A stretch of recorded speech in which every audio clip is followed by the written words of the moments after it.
Allow a deep breath. Breathing in, nice and slowly.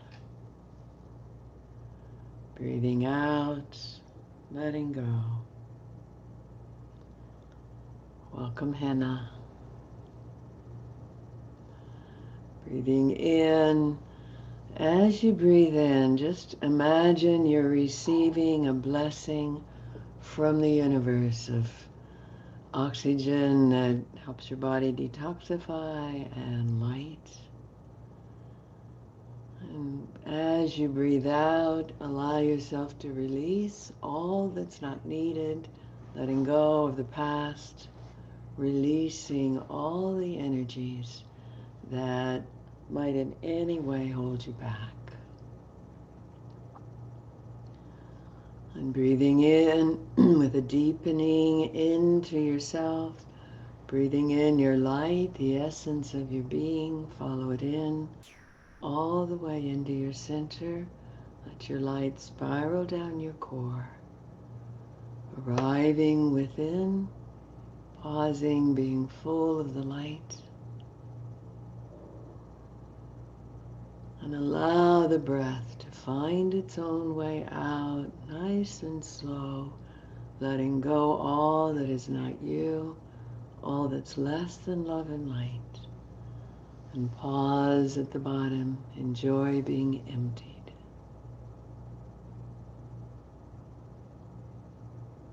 Allow the breath to find its own way in, filling the diaphragm expands, lower lungs, upper lungs, filling with your light, with yourself, and pausing full, giving your body lots of time for that exchange of carbon dioxide and oxygen, and to enjoy the light.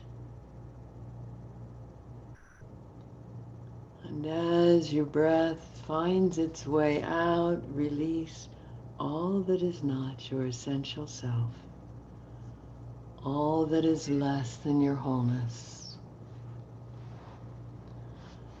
Releasing past, letting go of ego, and pause empty.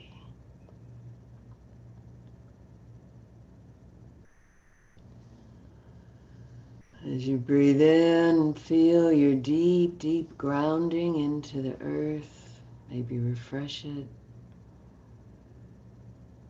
So as you breathe in, your light comes all the way in, washes through your grounding. Deep into the planet.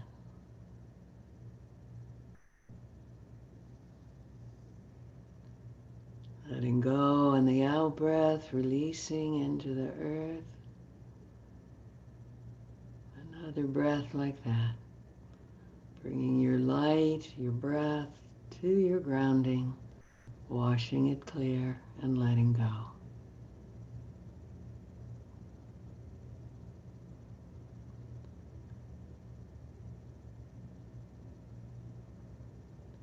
Sinking your roots deep into the earth. Then breathing up earth energy. Add your kundalini, maybe a little fluctuation of the perineal floor to activate the kundalini. Let it flow up your core. The upward spiraling serpent of earth energy and kundalini, blessing your core, weaving around the chakras and blessing them.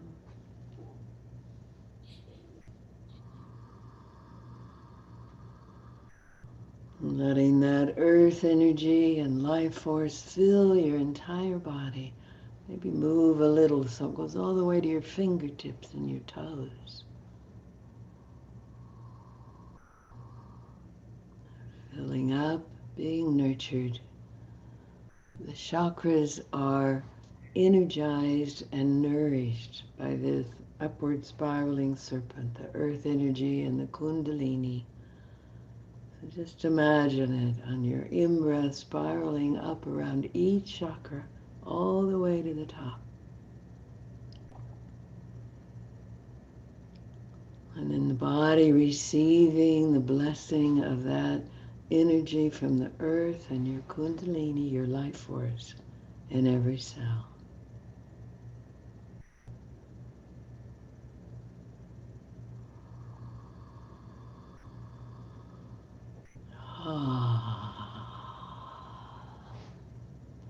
On the next in-breath, as deep as your roots are deep, open your branches into your multidimensional nature.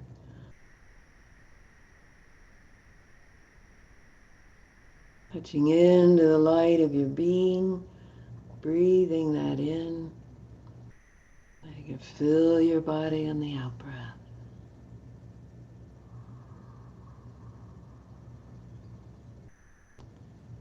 And on this next breath, stay in your core and expand into your light. So you want to access the light while you're in your core, which benefits this incarnation and this body.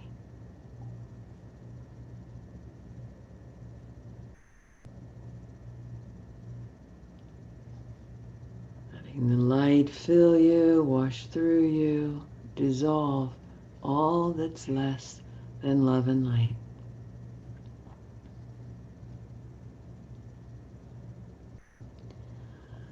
And on the next in-breath, feel your light spiraling down your core, the downward spiraling serpent, and witness, allow, visualize it weaving around all the chakras. So the upward spiraling serpent and the downward spiraling serpent do this dance that feeds and energizes the chakras, and all the organs feed off the chakras. So you're nourishing your organs when you bring the light and the earth energy into the core.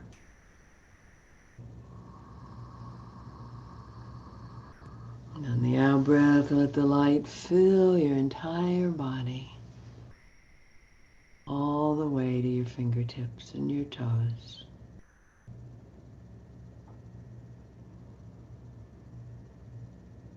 Inviting your being, your guides and angels to help bring all of you into current time, connecting the heart of your heart to the heart of earth,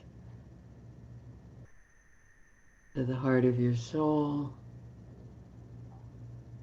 to the heart of the one being,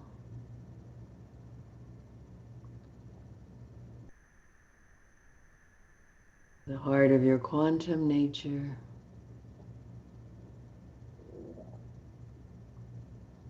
to the heart of the universe,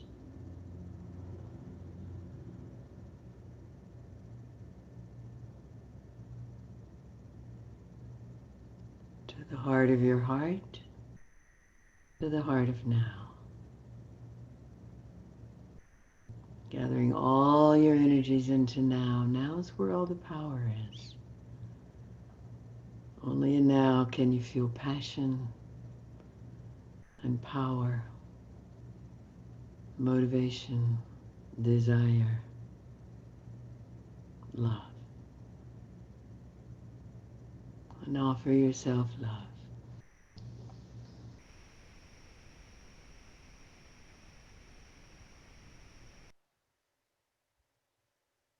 On the next in-breath, let your light spiral down your core. Come sit in your heart chakra, the sanctuary of your heart.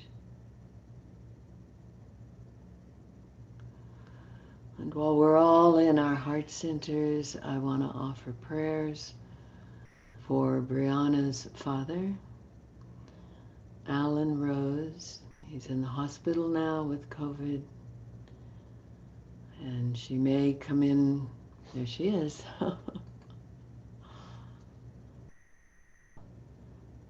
So, welcome, Brianna. I was just this moment offering prayers for your father, so you joined at the right moment. Alan Rose, who's in the hospital, and we ask that he be guided by his own spirit, that Source assist him in connecting with life force, with the power of his being, and the healing life force within him. And we ask that the angels and guides send whatever energies he needs for wholeness, health, well-being, to his higher self to be brought into his body as it serves, calibrated to his needs. We also ask for angels to attend him and angels to work with all his caregivers, doctors, nurses, whoever's in his field, that they are at their stellar best. We ask for their decisions and choices to be well guided, and that Alan Rose receive the very best care possible for his full recovery. And we ask for blessings and love to his entire family, Brianna, and all his beloveds. That they may stay in a place of trust and hope and prayer on his behalf.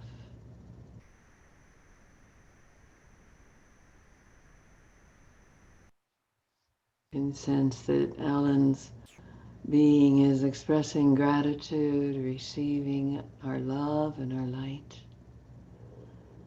I ask you to tap into this universal well of love and light that the Council of 12 is going to keep flowing for you today.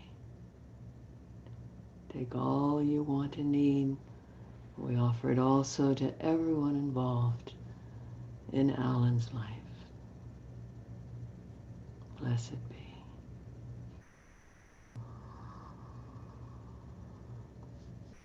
We also extend our prayers to Lara. It seems the birth is already about complete or maybe completed that she's involved in, and may it go beautifully well, and may she join us at some point today. And then remembering, as you always wish to do or need to do when you send out prayers, bring your energy back to yourself. Really feel that deep grounding, connection with the core of your body and the heart of your being.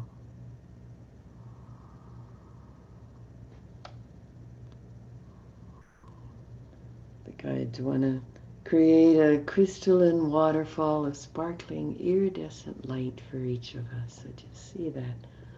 Use your hands if you wish to call it in. Play with it as if you're playing in a waterfall of sparkling iridescent crystalline light. And you can use it to wash through your body, clear out your energy field.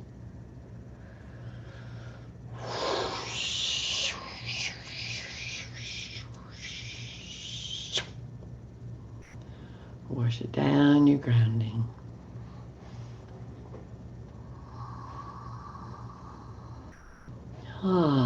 So welcome everyone. You're very welcome, Brianna.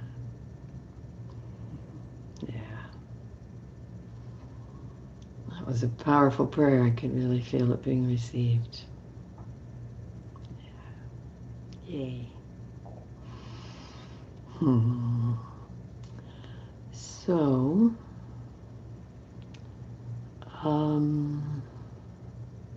it's going to do some movement. Do you want some movement? Yes or no? Yes? Okay, let's get it. The thumbs up were faster, at least. And shake out. Bend your knees really deep. And shake out. See if you can shake out your whole body.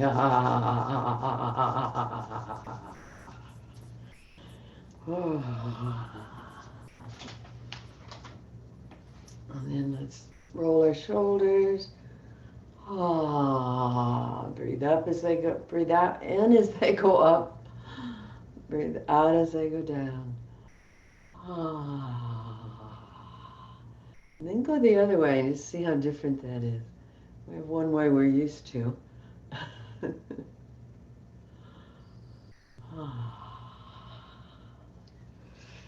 Ooh. And let's do a little twist. And if you'll lift the opposite foot and just tap your adrenals a little bit as you go. Just a little tap. Very light. Hello, adrenals. I know there's a lot of stress. I know. Breathe in as you go forward. Breathe out as you go back. Ah, ah, ah, ah, ah, ah, ah, ah. Coming to center. And I'm going to do an African grounding that we haven't done. And I think we need deep grounding right now. So you're going to plant your foot and just send your light into the earth, send your energy into the earth. First one foot and the other. So watch a minute. So it's ha, ha. But let's practice that ha. It's right from here. So you want your belly to, it's like ha, big breath out, clearing everything. So you want a really open throat. Okay? Practice that a minute. Ha, ha. Ah. Yeah. I'm going to have everyone unmute. Let's hear each other. Yeah. Yeah. Oh, sorry. My son was wondering about my noises.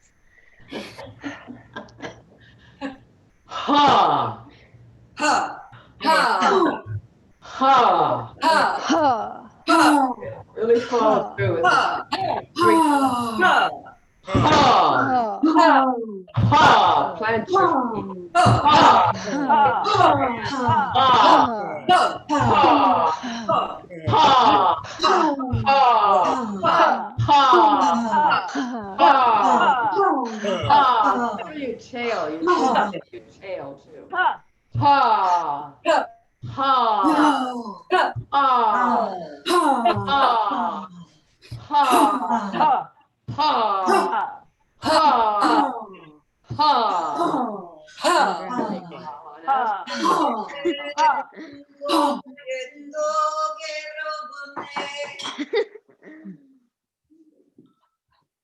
Oh, how's that feel?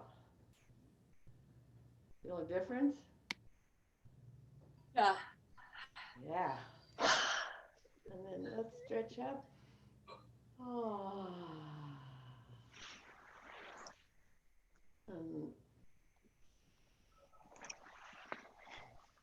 bring your hands behind your back, make fist, and just bend back over them. So you give your back a nice stretch. Be really thoughtful. Oh. Breathe in, release it a little, and breathe out, go deeper. Oh.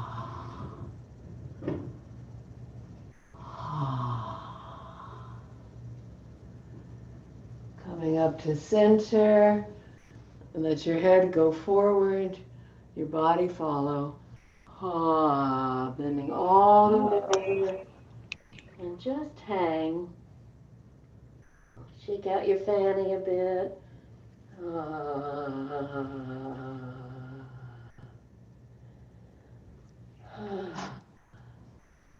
Stretch the back of your legs a little. Flex and unflex your knees.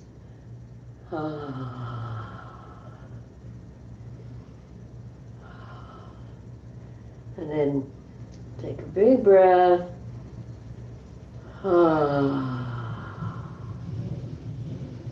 Coming up, stacking one vertebrae at a time. Breathing all the way up, bringing your hands all the way up through the core of your body, shoulders relaxed, all the way up and out your crown.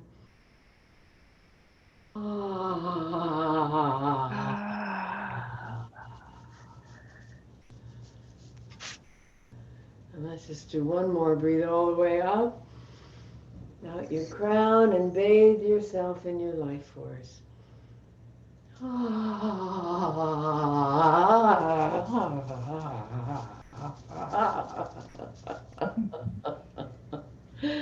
Oh, that's too good. Let's do it again. All the way up. If you're calling up your life force with your breath, calling up your light, your life force, Kundalini, all the way up, out your crown, and bathe yourself. All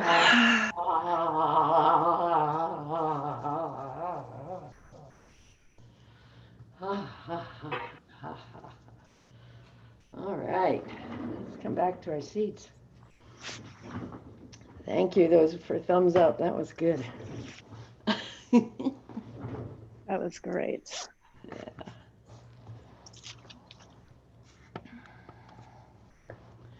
So, I'd like to do our check-ins. And I want to say that Brianna may need to come and go. She's answering text and whatever from families. So we're asking they get their needs met. And if she needs to come and go, we accept that. It is what it is today. So as we check in, say your name again because I think it's great to name yourself into the circle. And then whatever is alive for you in your life and your whatever you're working with us, whatever's alive for you, and then tell us how you've done with your commitments from last time. And would someone time, I'm terrible at timing, I'm too busy listening.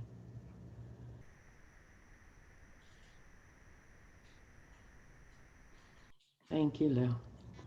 So let's do 3 minutes since we're doing commitments. And when it gets to 3 minutes, you can just hold your phone up, and if the person doesn't seem to notice, say time. And it doesn't mean cut it off right there. It means bring it to a close. And who's first?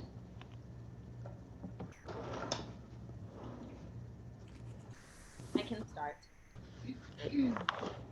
So my name is Dania, and I'm feeling pretty high vibrationally. I launched my new online adventure venture on Sunday, and 3 of the people on the call right now are there, and I'm grateful for that. Um, Overall, I feel like it went really well. There were a few minor technical glitches that I've ironed out. So that feels good. Regarding my commitments from last week, the one that I was able to get to was spending more time with my ancestors and communicating with them, because I know that when they're on board and informed with what my goals are, that I get more help. So it's in my best interest to communicate with them.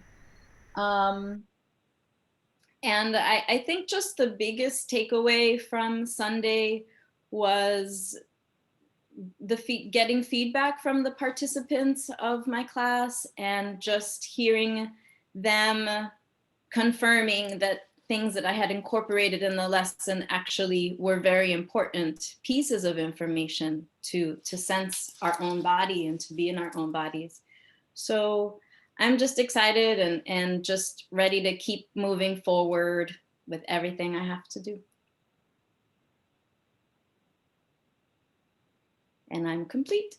Okay, you ready for some loving and affirmation? Sure.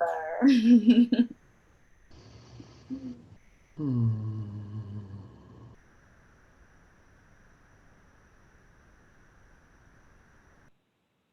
Hmm.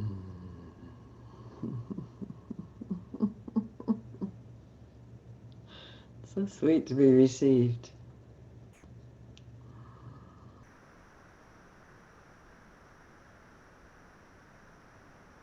Next. I can go now. I can. Oh, you go ahead. You go. Oh, I'm sorry. I didn't see. Rhea, was that you? Yes, but I'll still be here when you're done. Okay, good. Yay.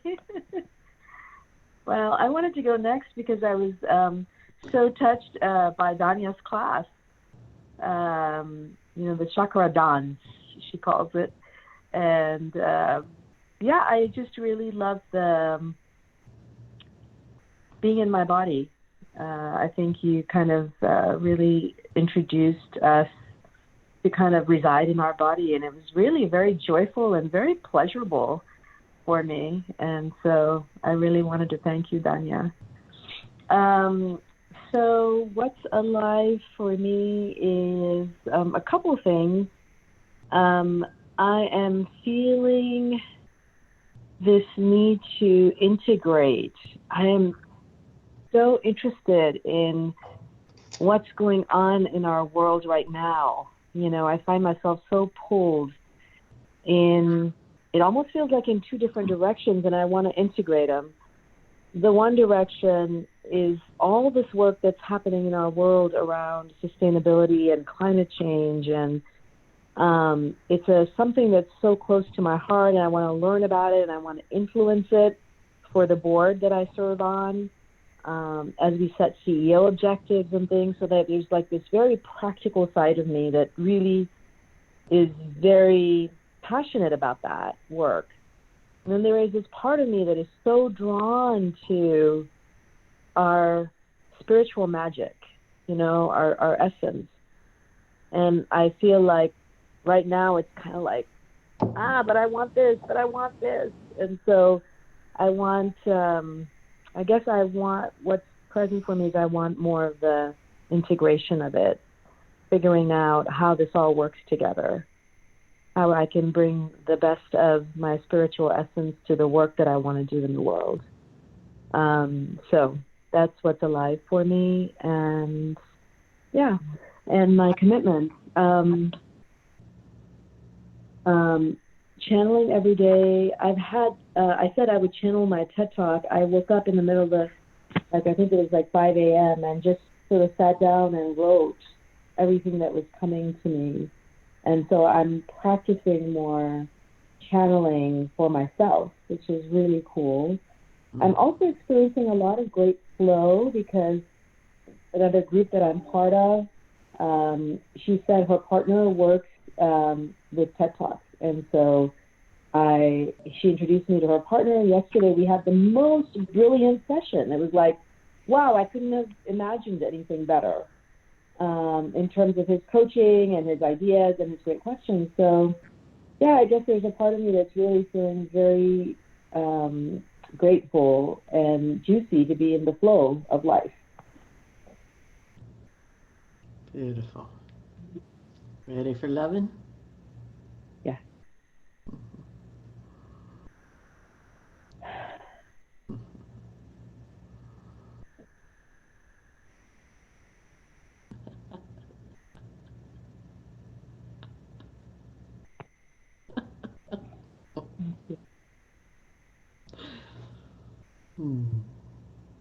Beautiful. I'm Rhea. I'm feeling such delight and gratitude to be here right now, and hearing my prayer echoed in your prayer. I woke up and ran to the store and made my kids breakfast, and then dropped into my altar, and I'm just constantly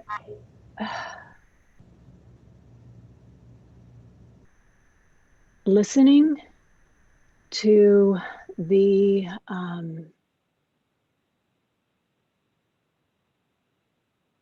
unity that I'm seeing, hearing, feeling, that my words came through in your words. And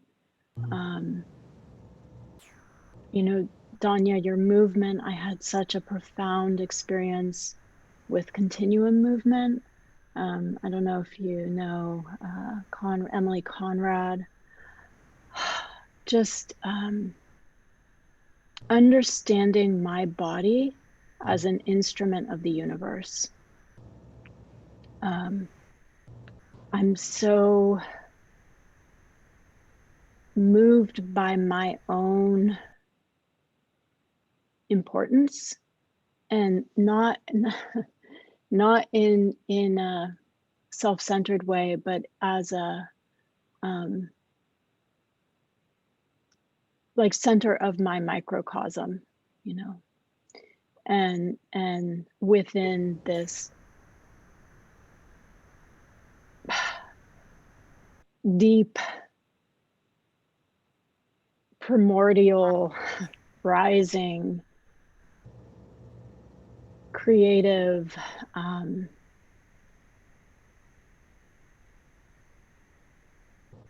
force that I'm a tendril of. And all I need to do is get out of the way. And so I think, you know, as a continuation of my prayer this morning, I so yearn, like I'm aching to just exist as my heart and listen to that truth that is my, I can't remember what you said, Evelina, something about like shedding everything that's not my essential self. It's like, it's so, I can feel it coming off of me. And I so desire the freedom to exist like as my heart, you know, just from that place, from the place that is the truth of the universe, that is me, that is us, that is all of this. So my heart feels really full right now. I think I have a tendency to isolate, and I'm shedding that. And so being in this group and knowing that I am in existence with that I am, I'm so not alone, that you are my tribe, that my tribe is everywhere. It's not everyone, but it's everywhere. And Come kind to of a trust. close pretty soon. Oh, sorry, I missed it. Yeah, I'm so satisfied and good. Yeah, thank you. You ready for some loving from tribe? Yes. Hmm.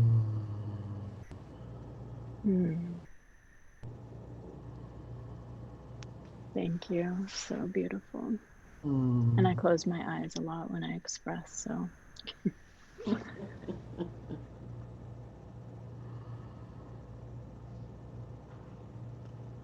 Next. Brianna. So I apologize, but my computer just went completely wacko. Like I couldn't, like it just started going ding ding ding ding ding ding ding ding ding ding ding ding ding, and then flashing on and off, and then like zipping across all these things. And so I just was, and I tried to fix it, and then I was like, all right, whoever you are, it's like if it's somebody other than my father, please like leave and let me like be on this call. And like, Dad, if it's you, I love you, I see you, I'm with you, but can I be on this call? And it didn't work. So then I shut the whole computer. I got off, tried to get back on, still dinging. And I shut the whole thing down. I prayed again. I asked my soul to help me, and now we're back on. So I don't know what that was. All of a sudden, it was like something took over my computer. That's never happened like quite like that before. It happened to my phone the other day too. All of a sudden, all these letters started texting on my text thread, and then it stopped. So I don't know what that is. When you said, Evelina, that you could feel I'm Brianna. I'm not following the protocol. That you could feel my father's being receiving. Mm-hmm. I just started to cry. I just like, oh my God, what that did to my heart. Mm. What, just to know that his being was able to receive. Because at a personality level, he wouldn't believe in any of this.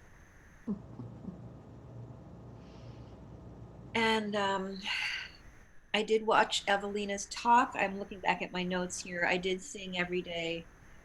I think I've been witnessing and reflecting back the beauty of my friends.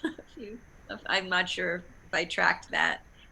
Um, and I did at least once ask my soul to come into my heart as I sat with the question of what is my role in the area of combating racism and stuff like that. And I've been reading more Isabel Wilkerson and just pondering that some more. But obviously, right now, what's most alive for me is this role that I've been cast into, which has kind of taken over my days recently.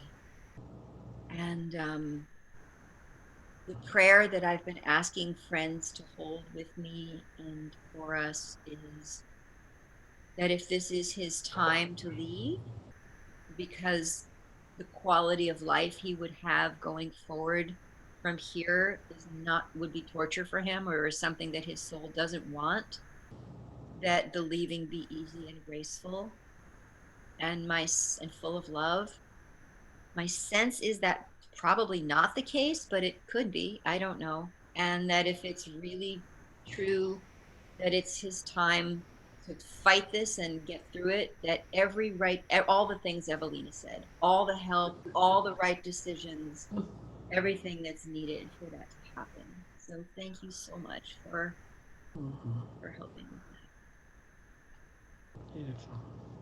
Ready for some loving? Hmm.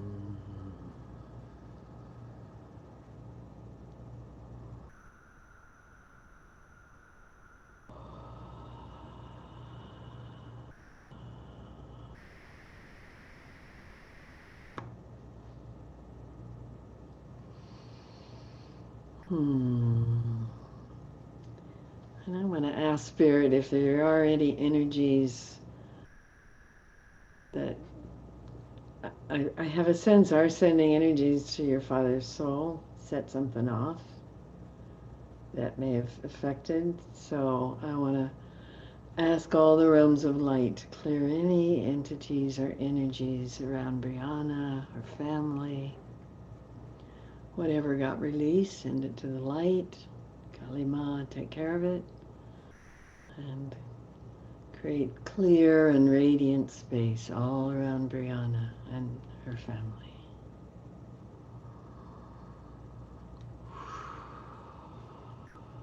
Yeah, I feel something like an attachment, another soul got lifted into the light just now.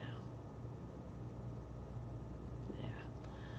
These things come right toward those of us who are the lightest, and so it's like, well, no, no, no, no.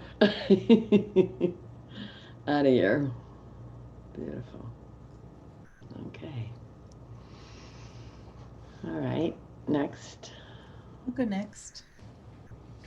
I'm Lisa, and this last week has been a lot of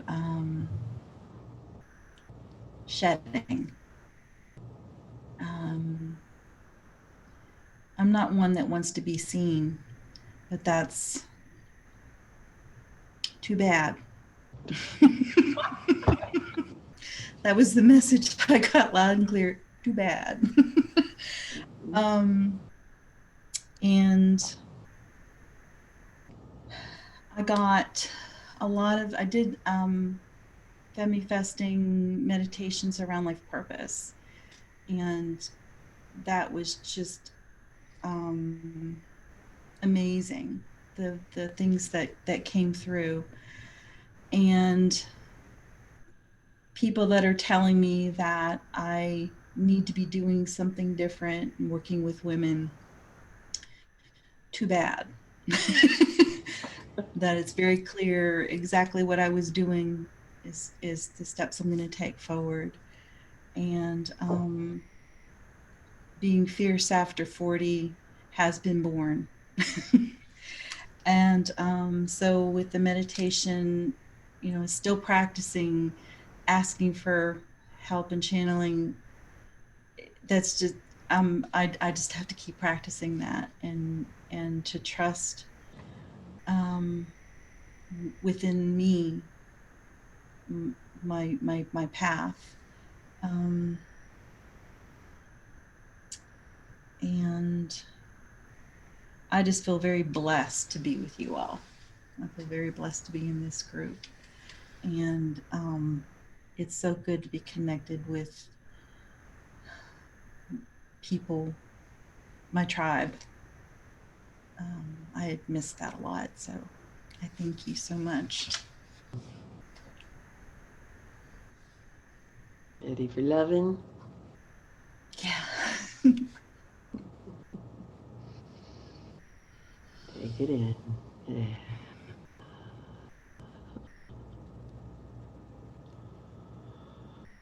Hmm.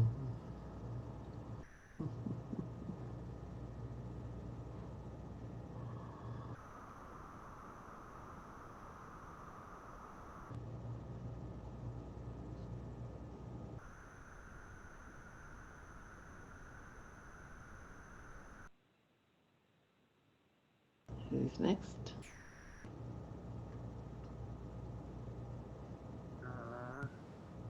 I'll try to go in time at the same time. I can time for you, Lou. Okay.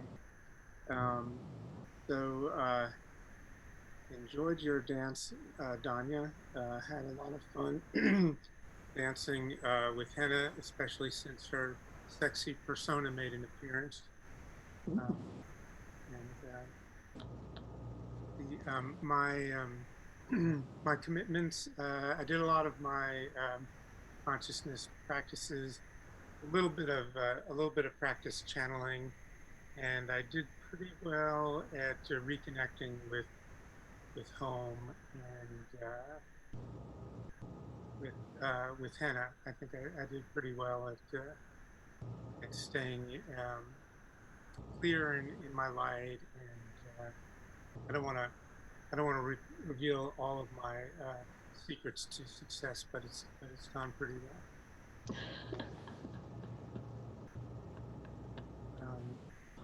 So overall, overall I'm in a pretty good place. A lot of energy, a lot of just flowing through me all the time, a lot of light, a lot of connection. It's sort of unusual. My work is a little more present than it usually is, and so I work in an ER in a community hospital, and I the my schedule, I just work part time. It's a very irregular schedule, so I've been off for a few weeks, and I started back yesterday, and I have working pretty regularly the next few weeks, and the landscape has just continued to change. It's very challenging. I've never in my career has it been impossible to transfer patients to a bigger hospital with more specialists, and now that's the case, and it's very real because of COVID. It's never been like this. So the stretching of resources, and there's a very real possibility of patients just being stuck in the ER and dying for not being able to be any hospitals being willing and able to receive them for the services they need. So it's right on the edge of that, and so that's pretty stressful. That has I'm used to being able to take care of what needs to be done, and don't always have a lot of energy for the spiritual, emotional, but I make sure that I get what needs to be done gets done. And now running into this wall is really a whole other thing. So I wanted to mention to Brianna also, I'm available if you want to contact me anytime about any of the medical aspects of what you're dealing with. It's timely. Thank you. Ready for loving?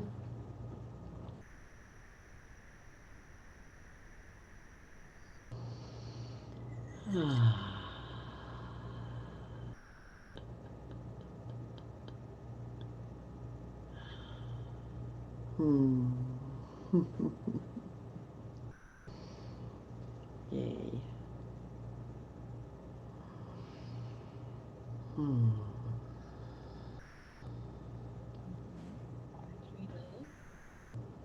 Trina, and had a good week.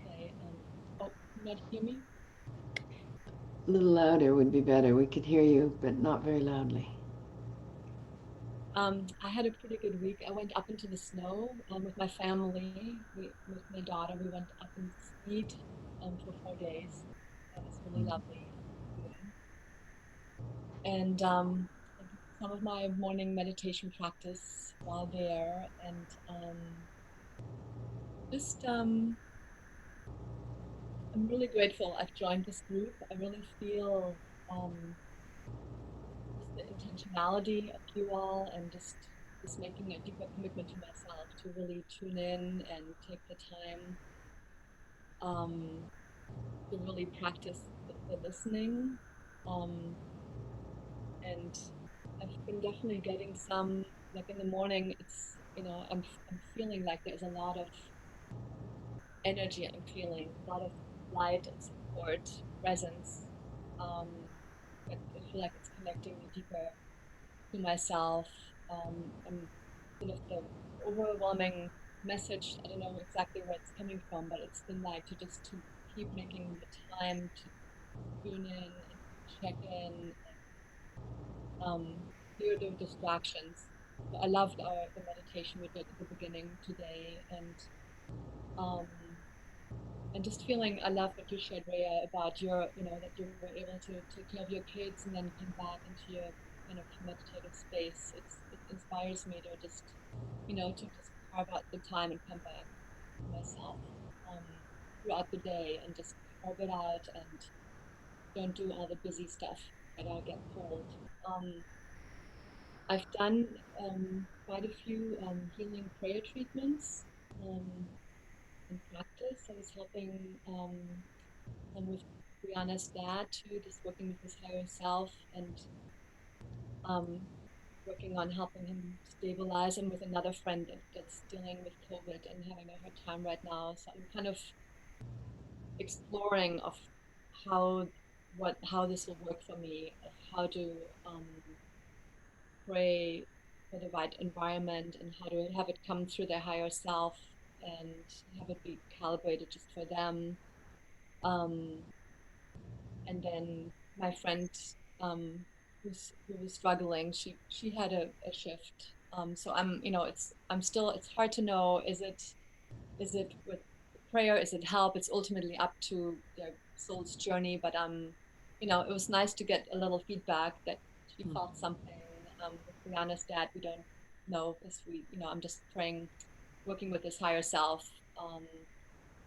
So I'm just in this, I feel like I'm doing a little research with it all. And last week I worked with another friend that she actually gave me some great feedback after the session and a couple of days later. So I'm collecting information. I'm seeing how it feels as I'm working, and so I'm in the process of a little, I guess I call it my research project, as I'm bringing in a different way of working and getting information that's not through my hands. So it's exciting, and I'm really open to learning how to do this better.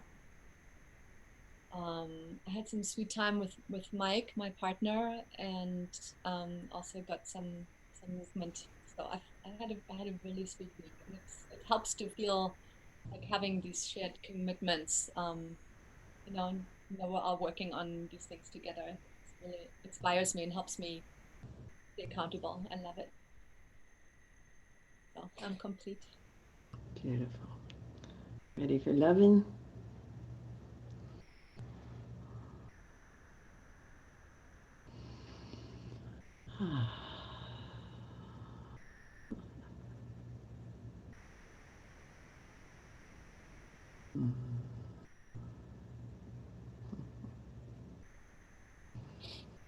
Beautiful.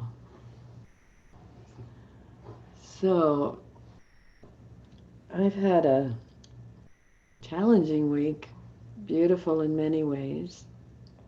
I have spent literally hours praying for this country. And tomorrow's my birthday. I do not want an insurrection on my birthday, thank you very much. And I just, one night, Babaji's been really busy. The beings of light are extremely active. And one night he said, we need more prayers. And I prayed for 2 or 3 hours, and then I couldn't sleep. That any plots be foiled, that they be discovered and stopped. And they say they have managed to defuse 17 different insurrection plots. So I feel our prayers are being effective, and there are hundreds of thousands of people in prayer right now around this time. So I'm hoping for a very quiet birthday tomorrow with 25,000 National Guard troops in the Capitol. It's such a interesting time of feeling that we need to hold this earth. That I don't know, it's like I just feel a responsibility to offer up the prayers, because Spirit can do a lot, but they need permission.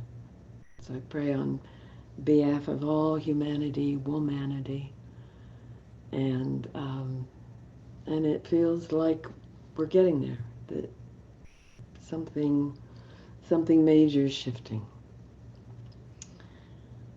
So, and this morning my prayers were that somehow Trump gets distracted today and doesn't have time for those 100 pardons of all of his criminal friends. So may he be whatever engaged. He's got to move out. So may he be very engaged and not get to it today. And at 1 o'clock tomorrow, he goes, oh, I forgot.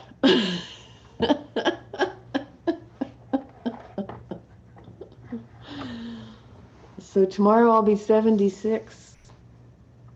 That's so weird. I feel like I've reversed aging. I feel younger than I have in many, many years. So I'll just celebrate anyway. And I have 3 friends booked for long Zoom calls, so I'll be hanging out with California and Oregon friends. So, and then just watching what happens on this extraordinary day. So send blessings tomorrow, and send blessings especially to a quiet Washington, D.C. A gentle inauguration and transfer of power. That's the birthday gift I've asked for 3 months, the last 3 months. So, and I hired a new person, started today, we'll see. I really hope that this is the one who stays for years. I need that stability. I've had 10 staff this year. I only have 2 positions, really only 1 now. I've had 10 people. So this is the completion of the rotating admin and the beginning of long-term support. Blessed be. And I'm ready for some loving.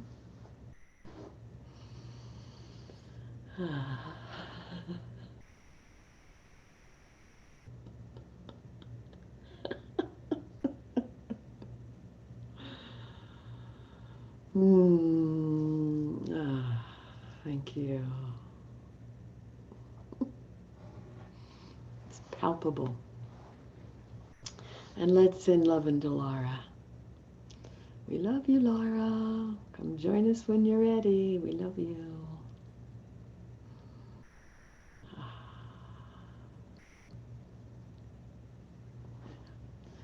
I was just watching to make sure if she comes in, I want to be sure and see her. So, the question that comes strongly today to just take in as a koan to be with. A koan is a question you ask yourself for what happens when you ask the question. It's not to get an answer so much as to spark a process. So the question is, how would you like to share your influence? How would you like to influence others? And what's the legacy of your influence?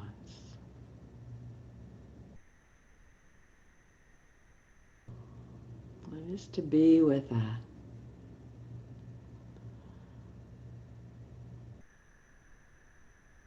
And I'm struck when I was pondering this question, and Lisa, I heard you saying something like, I'm one of those who doesn't want to be seen, and yet you want to influence. You know, I think all of us feel this internal desire to offer our best, to somehow be a gift to the world, to those that we work with, but also to fulfill what our soul's plan is. And to do that, we have to get bigger than ourselves. And I think we really have to just trash these old beliefs. I don't want to be seen. I don't know how. What if I don't know enough? What if I'm not good enough? Those are just ego questions.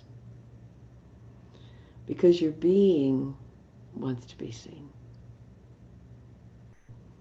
So you let it shine through you.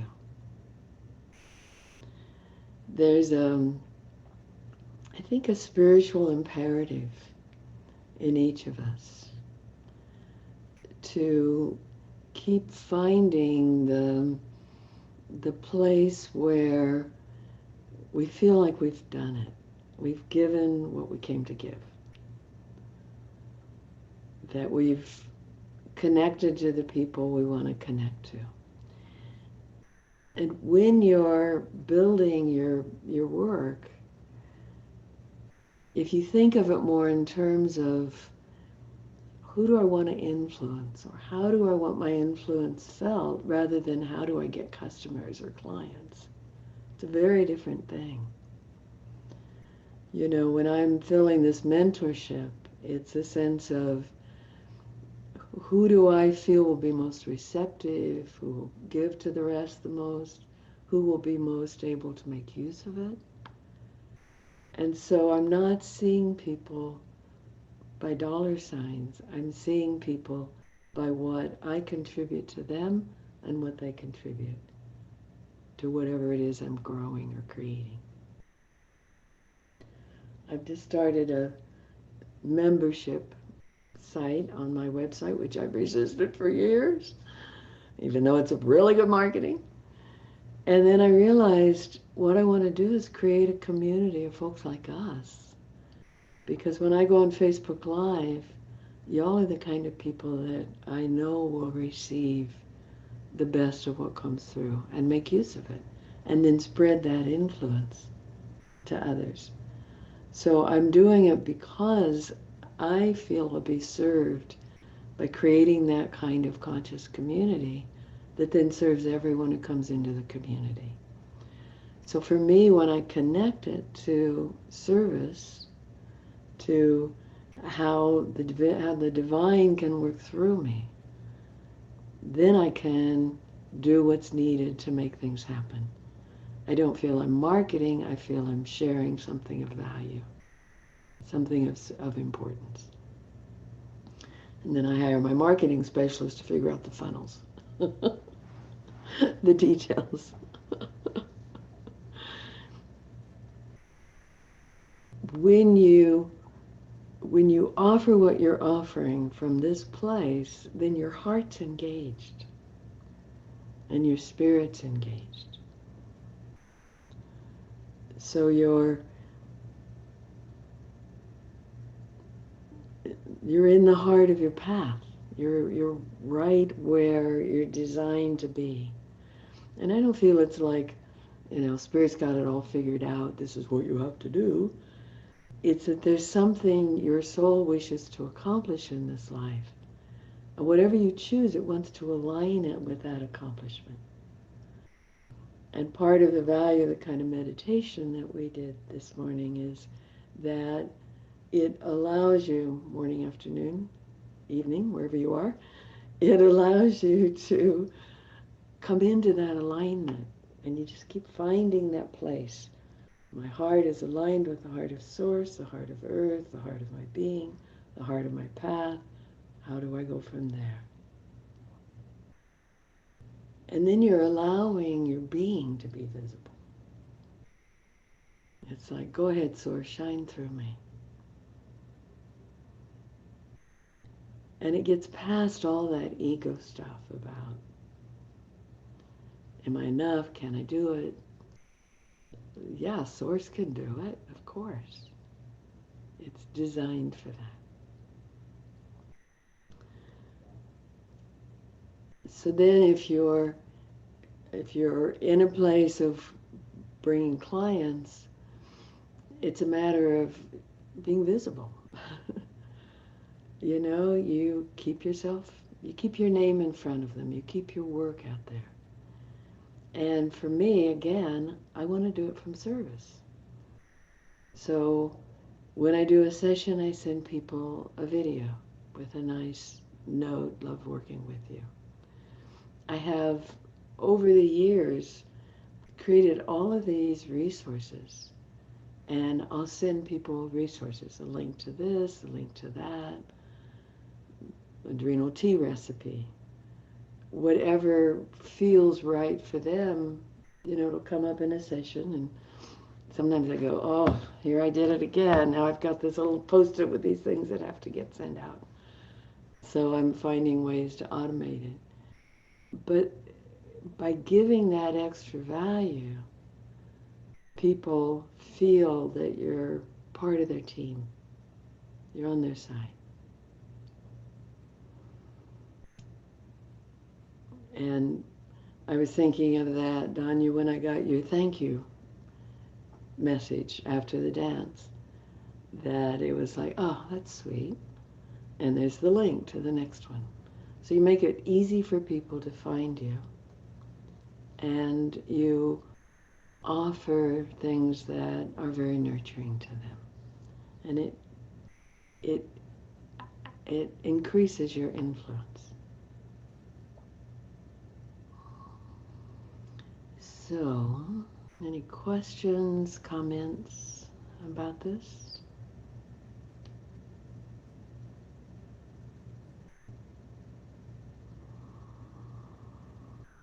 Were you recording when you guided that meditation? So I can. Yes. Okay. Someone reminded me to record, so yes, it's all on the recording. And it's the first part, so it'd be great to listen to anytime. Lou? Do some koans for some people have one-word answers? Say again? Do some koans for Some people have one-word answers. Uh-huh. Could be. Did you have a one-word answer? Yeah, yeah. It was love. Love. Yeah. Yeah. That's at the heart of it.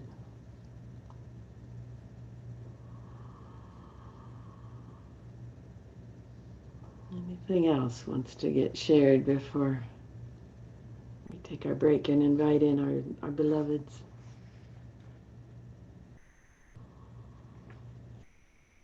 I would just like to say thank you for offering your how it landed to receive my email. I was so exhausted from all that I danced on Sunday. I had not realized it, but I woke up on Monday and I was just pummeled. Just I just felt like I had been abused. And all the song was like, send the email, like send the email. Mm-hmm. I finally did, but I just had to give my body what it needed. But I appreciate that feedback. Great. My suspicion, if you felt pummeled, was you're busy teaching, you're watching people in all these places around the world, and you're going out to kind of offer to each one and see how they're doing. You need to make sure you bring yourself back. Mm, mm, mm. And at the end, we do it at the end of this, that you take time to release and send them back home and bring yourself back in. Plus, when you're teaching, people cord you. Mm. Whenever I would lead a weekend, I would know that I have to uncord the next day. And almost always, I'd have these little worm-like things in the back of my heart. And it's like people want what you have. And so their energy's going out. I want a body like that. I want to be able to move like that. And they'll cord you. So it's really valuable to go through and uncord front and back after you teach. So you were probably in many sites around the world after your class. And also, I haven't shared it with you all, but this person now is making this again. This is Upright Clarity, and it's by Stargazer Lee, Stargazer and then L-I. Mm. This is the best spray to clear other people's energies. And it's, her email is, or her website is Stargazer, StarGazerli.com. I buy them 3 at a time. They're the most fabulous gifts. And it's essential oils, but she's an astrologer. And so it's also, she puts her oils out under certain aspects. So she probably gathered the essence of Saturn and Jupiter together through this conjunction and then infuses that into her oils. So Evelina, which one was that? She didn't have it last time I looked. no, she didn't, but she's got it back. Upright Clarity. Oh, okay. Upright Clarity. And then I love one called Naked Presence. Of course I would. Yes, please.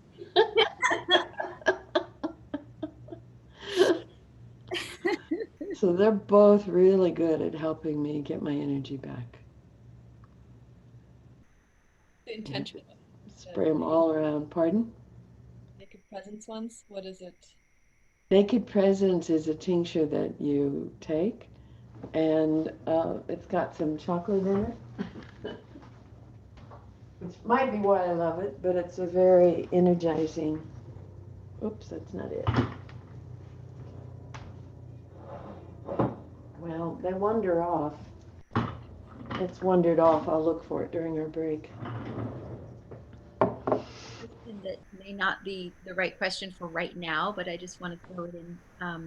It has to do with your praying for the world. Mm-hmm.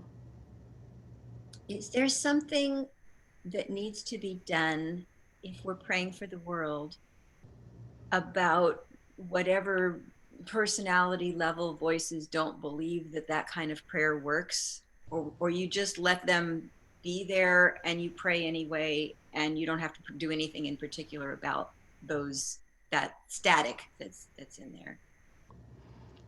I would probably ask those parts. I'd probably say, I want to do some spiritual work right now. And it'd be better if you not share. Let's talk later. Come sit over here and let me have my prayer time. I'd probably just very lovingly invite them to step aside. Um, and also know it doesn't require belief. It's voicing what you want, and it doesn't require belief. I think part of why it was hard to sleep was I just didn't know if I'd prayed enough yet. But it also, and so then the next night it was like asking the prayers to be lifted up and added to in any way that would be helpful, and just saying, I give full permission for the councils of light to do the divine intervention that will allow for this country and this world to find its way to operate out of love and light. Something very global, and then that helped me to know it was enough. Mm-hmm. So I wouldn't fight them or argue or, I think the best thing with those voices is just go, I hear you. Okay, why don't you come sit over here? Can That's I helpful. share something that was really helpful to me? Yes. I was just listening to an Unangan elder who, to that very question, and this helped me a lot because I tend to feel like I need to attend to everything and everyone. And the words he spoke reminded me that where I put my focus is the most important thing. And if I'm putting my focus on somebody else's distortion, I'm feeding that distortion. And if I put my focus on being in the truth of love and orient toward people who are oriented toward the truth of love, that's going to feed the quote unquote right thing. And you just compassionately, lovingly let that being be where they are in their evolution. And it's not my job to change. It was so helpful for me because I can quietly put my energy where I want to grow. I don't know if that makes sense or is helpful, but that it was like kind of life changing for me. Beautiful.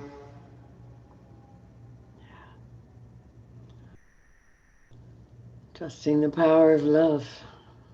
Yeah. So, beloveds, I did had you want to say something? one quick question about the Stargazer. Is that the same source? In the past, you mentioned about products for saging for cleansing the environment. Is that the same source or different? This is one. It's more to spray in your field to clear your energy field. Okay. I think I had mentioned Fred Soul's um, it's amazing incense that's frankincense and myrrh, Mm-hmm. and it's by Fred Soul, Soll. You get it online. It's actually resin. It's it's like resin on a stick, and it's 10 times more effective than most frankincense and myrrh. And those two will clear most all energy, will clear the energy field, clear the house. If you're dealing with um, really sticky, more darker energies, then I also use copal, Copal. I remember a session I was doing long distance with someone, and they had so many dark energies around them, and I just put a abalone shell in front of me with, one of those burning charcoals, and I just kept putting copal on it. It's often comes in little drops of resin. I just kept burning it, and that helps to clear, and it also keeps it from coming in your field.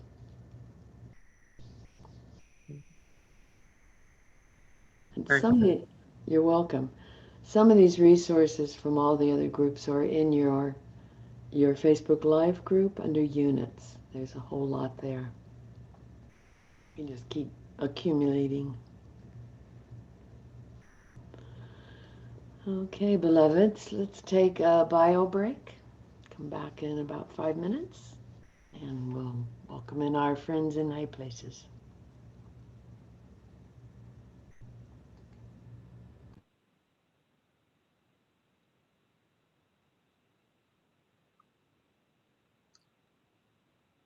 No places.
Evelina, when Yeah. might be a good time for you to share the feedback that you um, hinted at in your email?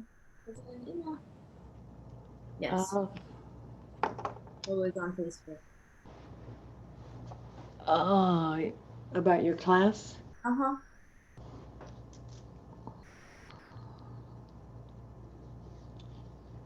Um, you'll be asleep my free time today.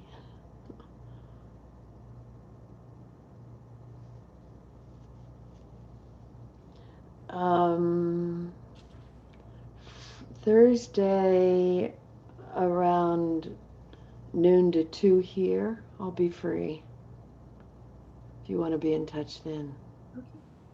Okay. Okay? Because I ain't working on my birthday. Of course not.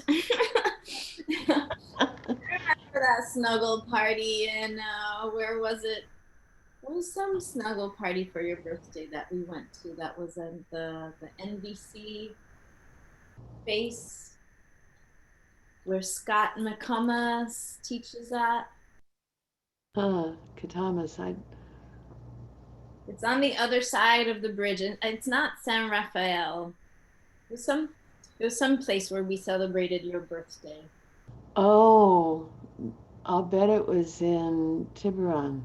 Yes, that's what. Yeah, I had a birthday puja. Yeah. Oh, I wish I could do that again this year, but one day. Yeah, I asked all my Tantra teacher friends to throw me a puja. And we had a bunch of Tantra teachers there. Yeah, that was beautiful.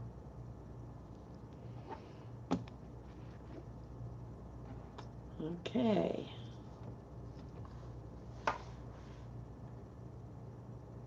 Once again, I forgot to stop the recording, but I don't have to remember to put it back on.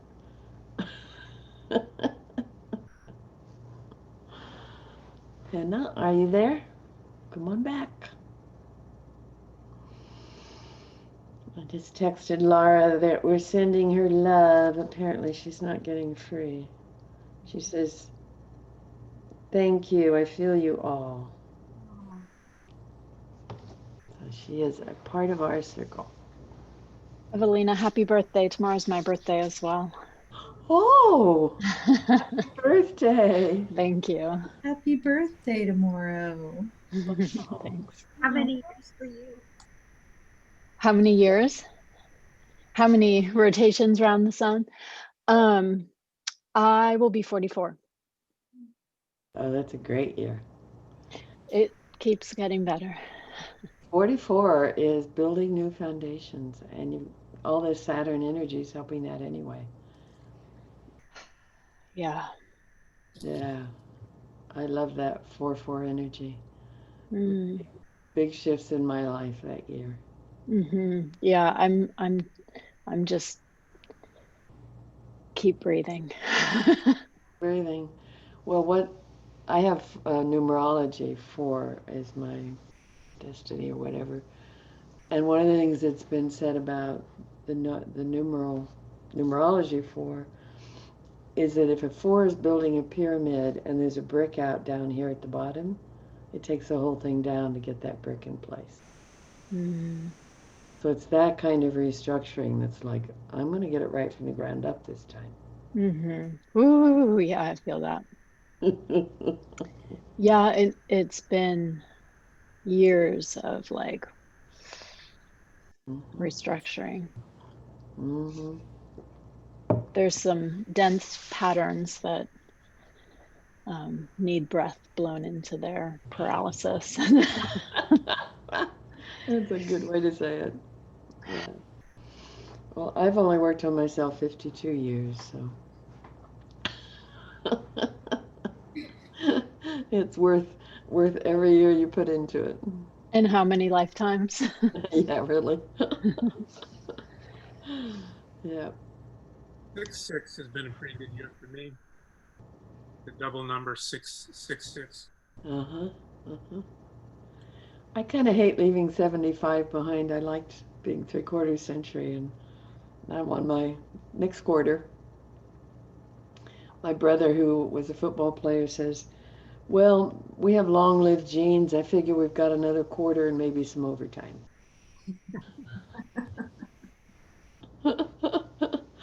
So I'll invite you all to my quiet little ascension party at 120 if you'd like. Yay.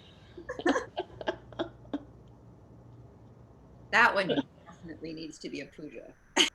Yeah, it does, doesn't it? Well, we're certainly going to dance. I know that.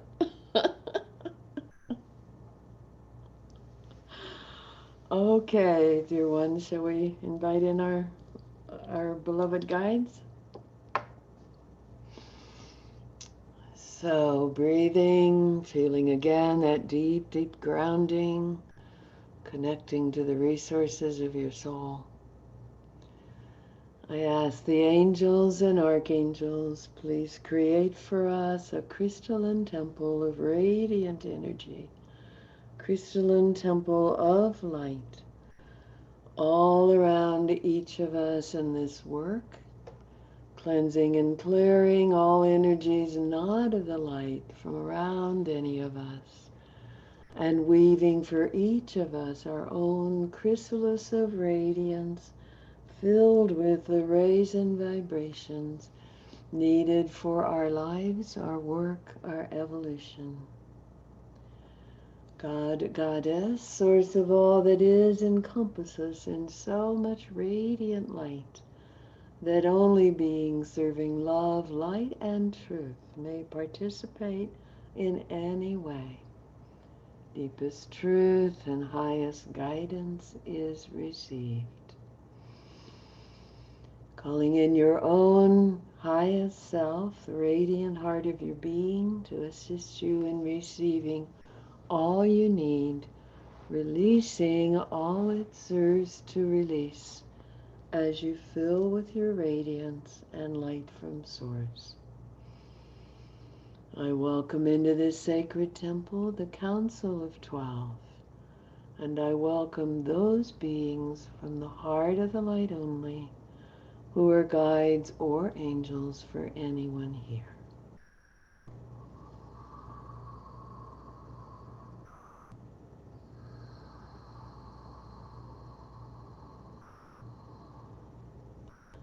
Greetings, dear ones. We greet you, we bless you. It is such a joy to witness your growth, to watch you blossom into who you really are, answering the call of your soul to expand into more of your essence nature, to expand more into your true path, and to allow yourself to be truly guided from within. If you knew that the encoding necessary to do what you came to do is already in place, how would you then approach your life? If you knew that's already handled, that it's in your DNA to evolve, that it's in your soul's essence, then your task isn't how do I figure it out? It's how do I drop into the place where I already know? How do I access the core of my being? How do I allow myself to hear guidance, to receive it, to walk with it, to be informed by it? And when we speak of guidance in this way, we're not meaning, how do I let guides tell me what to do?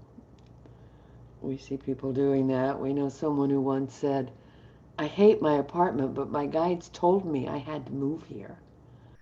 That's not guidance. That is someone who's willing to be bossed around and will listen to voices because they don't trust themselves. So when you think of living from the heart of your guidance, it's also living from the heart of your soul. It's expanding beyond your crown into these other aspects of your being because you exist all the way to the heart of God.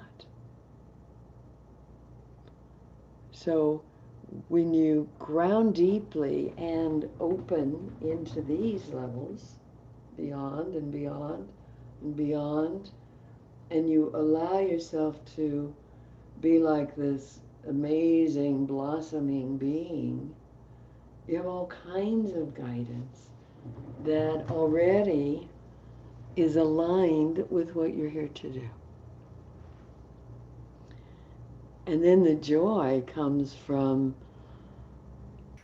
allowing yourself access to those other levels of your being, to live in a multi-chakred way,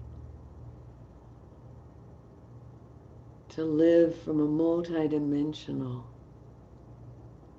view of yourself. So I want to know my heart because that's the center of it all. That's like the fulcrum. Chakras beneath, chakras above. And then the heart of your being so that you can access your own wisdom on all these other levels of existence.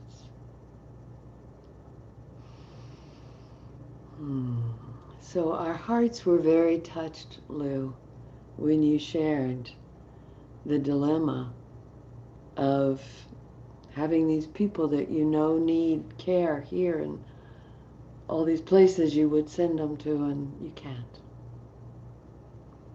We're very touched by that because we feel the horrific pain that that causes all the people who would mobilize resources for others and know how, but there aren't resources to mobilize. It's happening in your hospital, it's happening in so many medical care facilities on this planet. And so you want to make sense of how can it be that something is so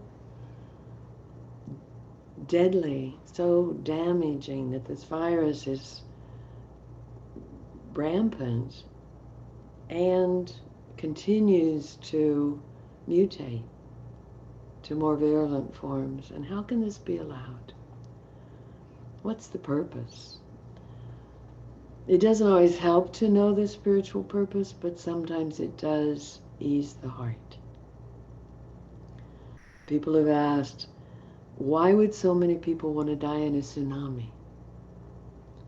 Or in a war, or in something that's mass destruction? And part of the reason is that when a whole lot of souls leave their bodies at the same time or right around the same time, they're able to evolve to higher dimensions of their being. It's like they skip up together. It's like they're lifting each other up into higher vibrations of their being.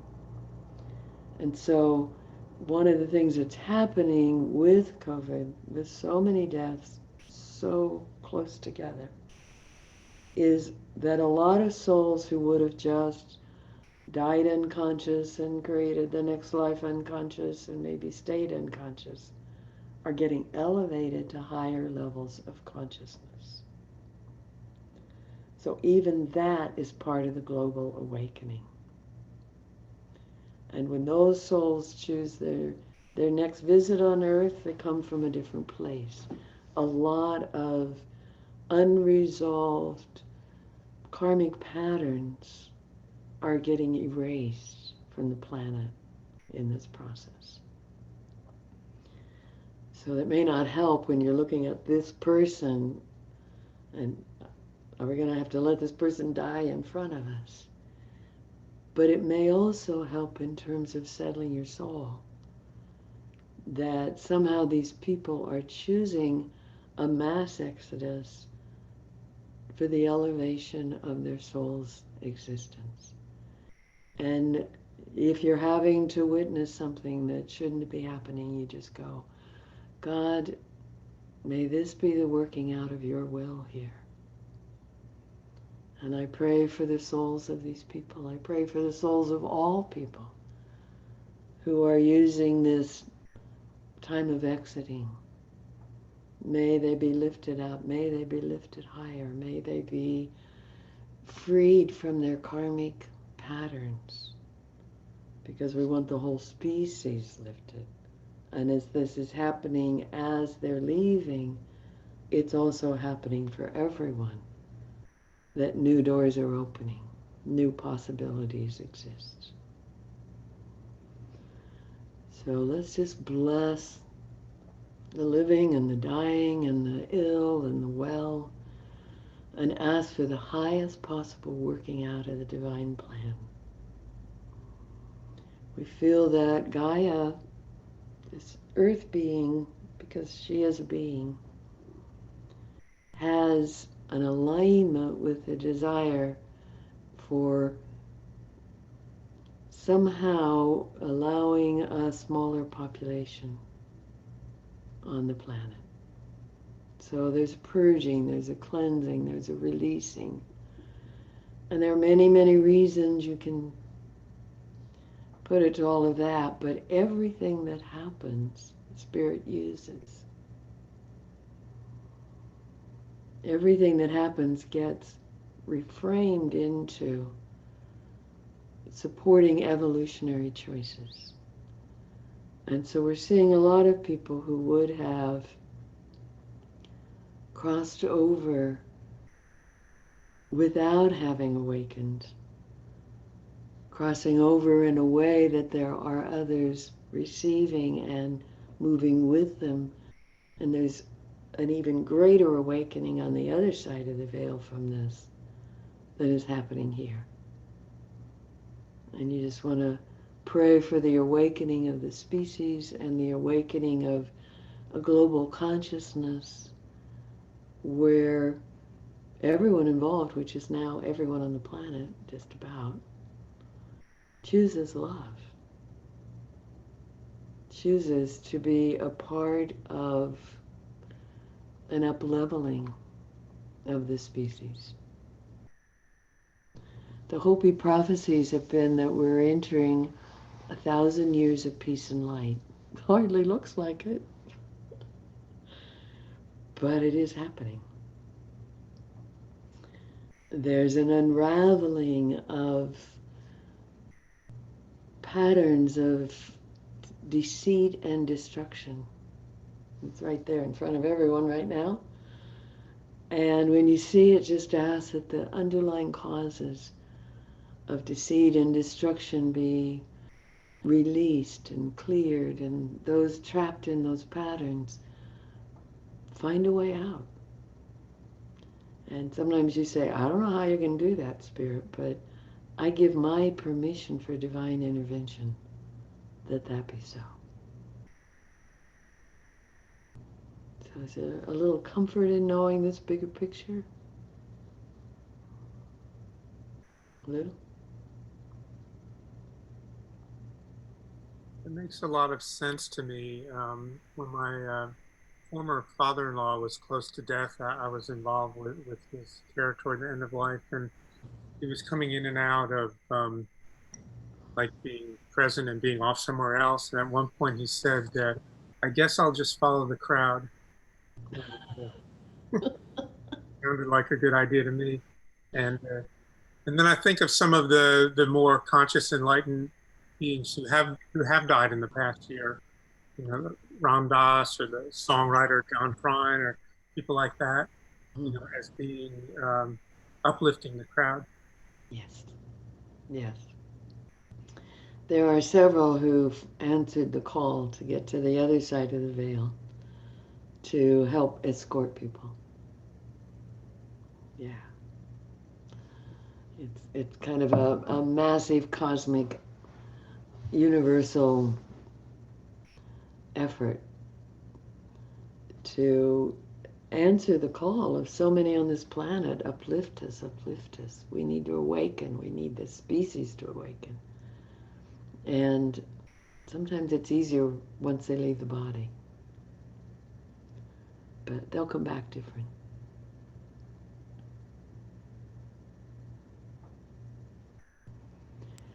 So our sense is, let's take a few minutes for any questions you'd like to ask the council, and then we'll do a bit of channeling. Brianna. Like, I'm. Does that mean that any time in history where there have been massive deaths of people, wars, the Holocausts, the genocides, that all of those souls were choosing those deaths? And if so, does that mean that these things will continue to happen on the planet and humans can't change the planet in such a way that these massive killings will stop or the massive diseases will stop?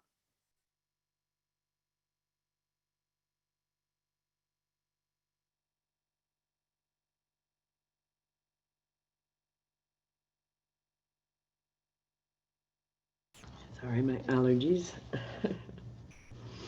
It doesn't necessarily mean that, Brianna. This is a planet that people come to for these intense curriculums. And so, in many lives, there are what you would think of as tragedies, because souls grow from that. If the species successfully uplevels itself, we feel it's possible to release violence and war as a way to grow. And a really good prayer is, may all beings upon this planet release violence as a coping mechanism, because that's what it is. It's the way people deal with their unresolved emotions. And may this planet release war as a way to handle differences. Will it become a planet where there are never wars or violence? Really not its karma, its dharma. To be that, and yet you can already see that there's a subset of people that are evolving, doing their spiritual work, moving to higher and higher consciousness. And the separation from them and those who would have a planet with a lot of war and violence is getting greater and greater. And there will be a time when it feels like this one becomes its own world, and that's the 1,000 years of peace and light. And this one may continue.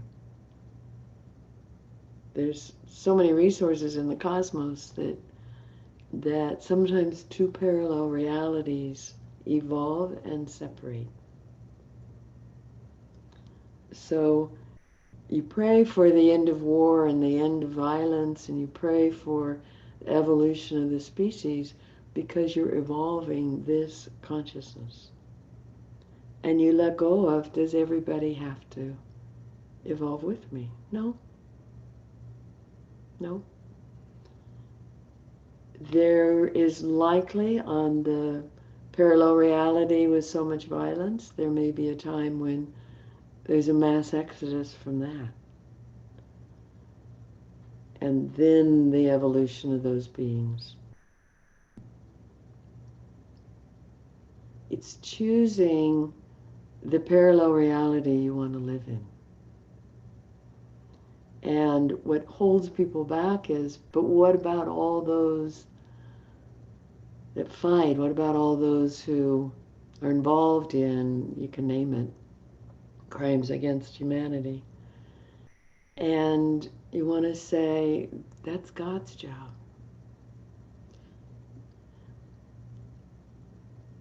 If you try to do what you do on the planet in a way that brings everyone along, you can get bogged down here.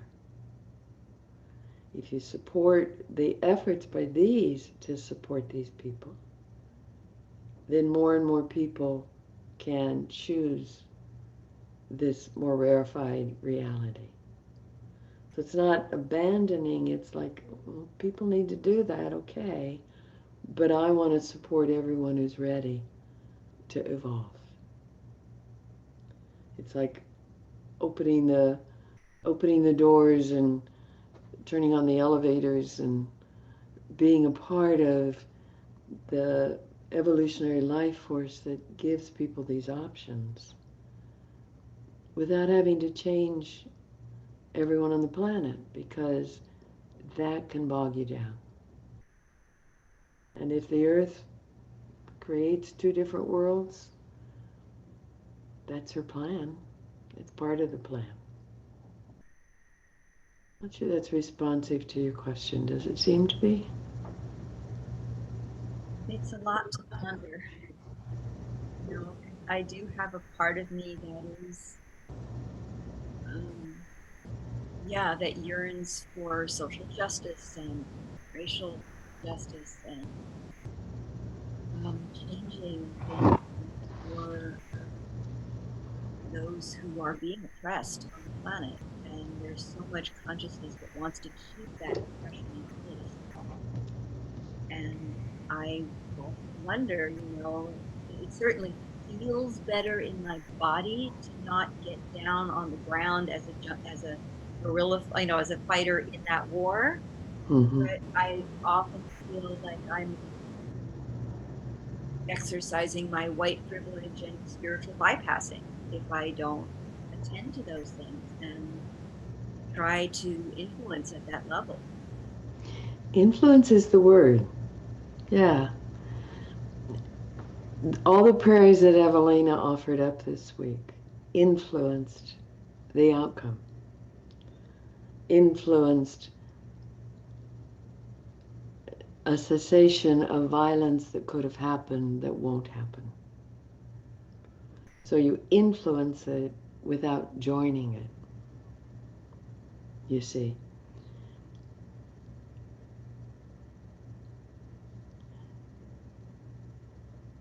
We want to say if you have privilege, which everyone here does, you're all white and you're privileged by that, and privileged by your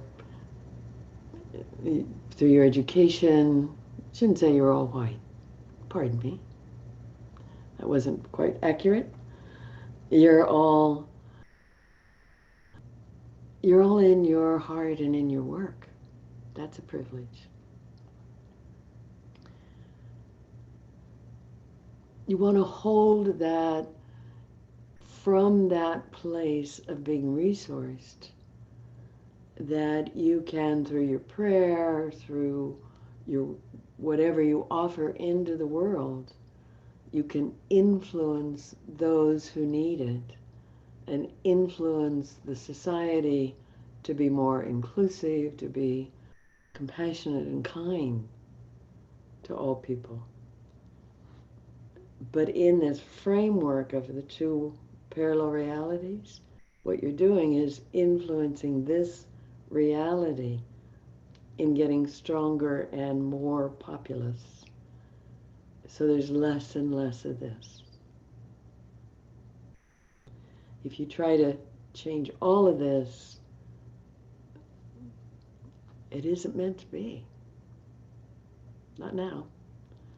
There's a part of this planet that will continue to offer the challenges that this one offers, but because of this shift to fewer and fewer people.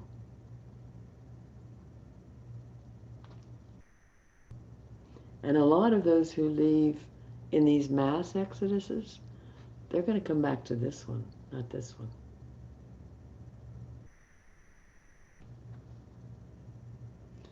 It's hard to comprehend, and partly because when you move to a higher plane of existence, you no longer have the memories of where you were, because that past doesn't fit this reality. And that's a good thing. Because if you carry your past with you, you can't go very high. So it's continuing to choose now, choose now, choose now, and keep arriving in that. And knowing that all who can will, if they're given the opportunity, so you use your influence to help create those opportunities.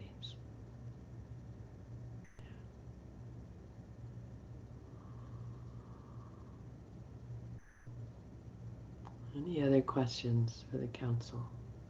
I have a question. Yes, Tanya. Um, this is something that's been weighing on my heart in just the last couple of days, but I there's someone on YouTube called the Ice Age Farmer that I follow, and he recently addressed the fact that in different countries they seem to be concerned that the bird flu is spreading, and so they're killing off huge numbers of birds, Mm. which I feel is just a pity. And I'm not even convinced that this illness is really affecting birds. But one thing is for sure, and I don't eat bird, but I do eat their eggs, and it's going to affect um, the food, people's sources of food. And Mm. so when I see birds now, I do what Evelina has said of like, not on my planet, not on my planet, not on my planet. Mm. Um, and it makes me think about the ecological impacts of what will happen. And in my mind, I can see scenes from films that have been produced by Hollywood to pre-program us of this future that they intend for us to have on the planet. And it is true that in a lot of those sort of apocalyptic films, there are no birds and there are no trees.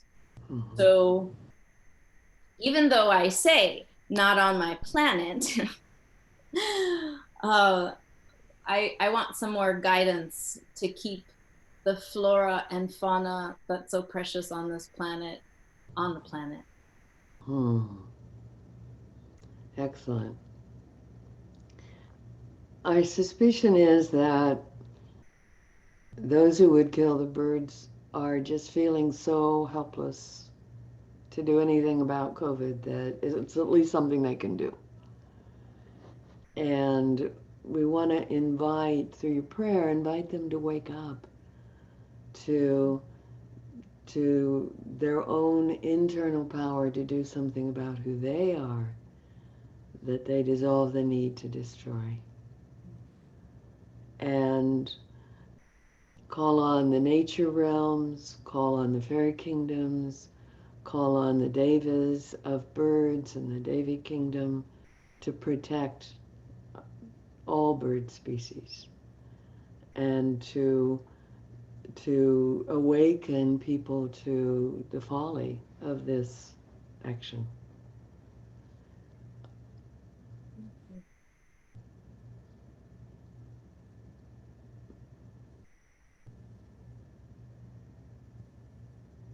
We also want to say that,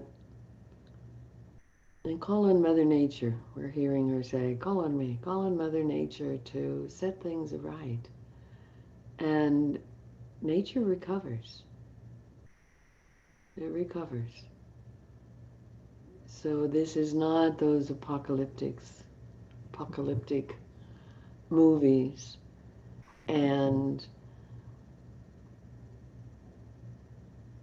we feel that this when you activate these levels of support, that, and you also ask that whatever's hidden be revealed, and that people, whatever's false understandings be dissolved,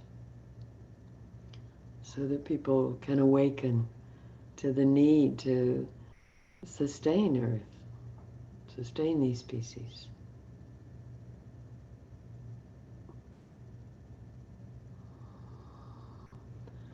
It's aligning with the planetary forces, but also Gaia's calling upon other planetary beings for support right now and asking for a great awakening to the consciousness that we need every species.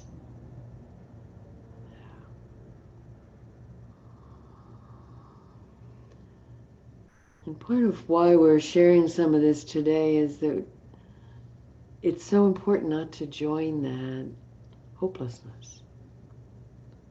To know that Spirit's at work in everything. And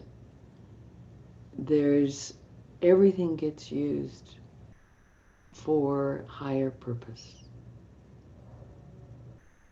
No one is abandoned.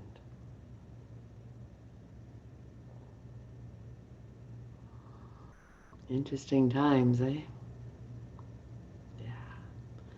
You're made for these times. You joined at this moment to be here for these times. And yet it calls for big prayers and big showing up. And continuing to be sovereign in your field so you're not merging with any of these catastrophes. You're staying part of the solution because you're running the light, the source.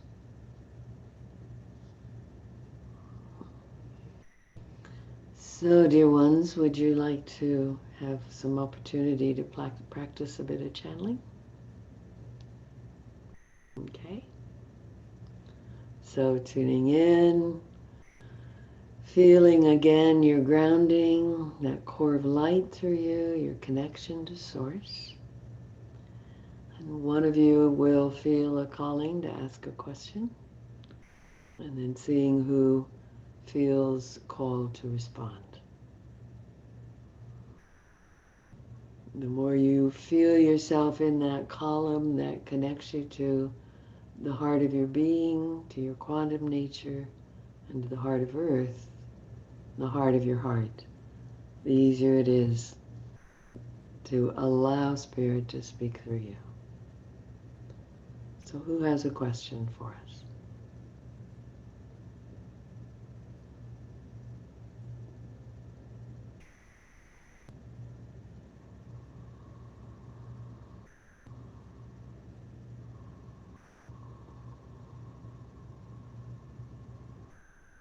Katrina?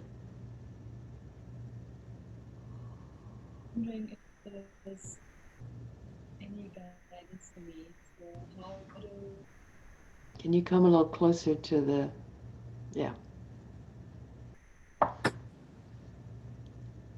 um, for me how to be able to. I feel like I can perceive information with my hands, more like an energetic information, and how can I learn how to perceive with more with my whole being, or like particularly with the distance work, like how can I um, learn to trust it, or any information on how to bring in, sort of expand it to other modes of perception, so I can really do the work that I think I'm supposed to be doing, or what's a natural evolution of where my work is going next. But I'm also open to what anybody might have for that work. Great That, question. like my soul work. Tuning in, allowing what wants to speak through you.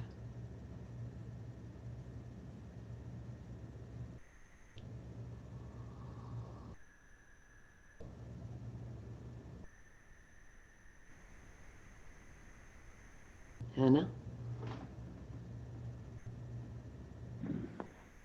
Um, Greetings, Katrina.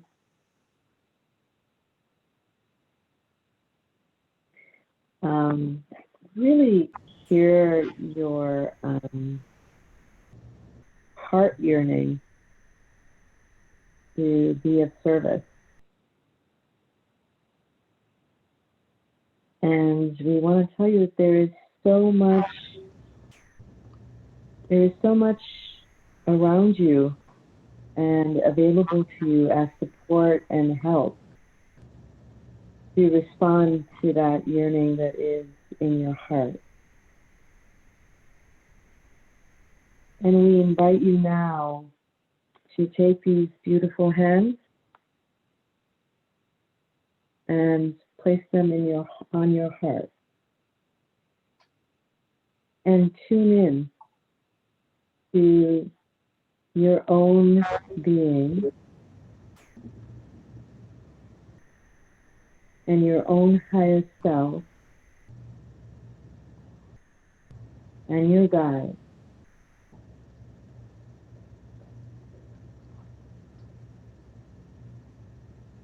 And ask them this question about harnessing this talent that you already have, that is already part of your being.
Would you like to check in to see how that's received?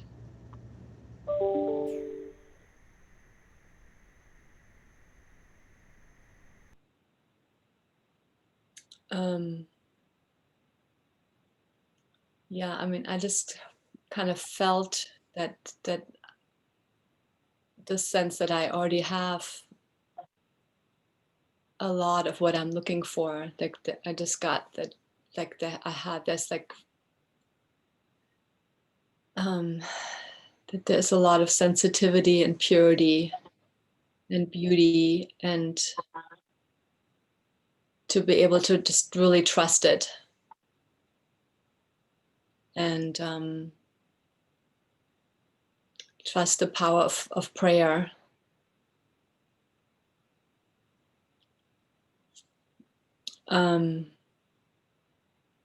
I think it comes down to trust in a way of really trusting, because I'm not really, it's not me doing it, it's Spirit moving through me. So the more I can trust that. And then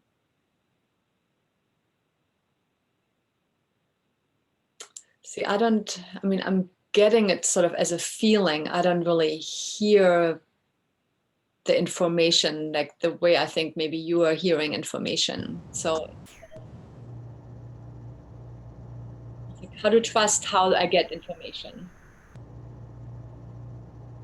You just trust it. What you just got. Mm-hmm. And there's also a sense that this is a practice that you might practice. Your hand. It's a little bit. Bringing your hand. There's a sense that this is a practice of you receiving information because you're used to using your hands. Oh, using my hands. Use your here. Okay. As a way of receiving information. Like connecting in with my hands into my heart. Yes. connect it with the heart of your soul. I like it. Thank you.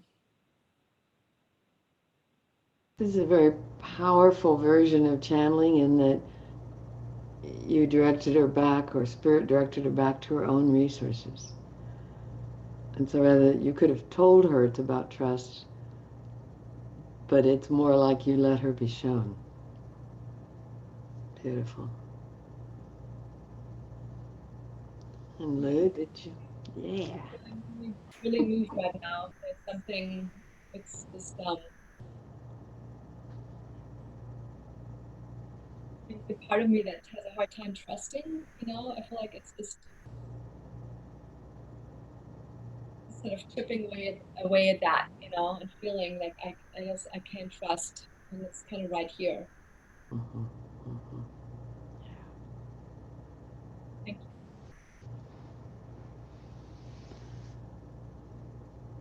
you. Lou?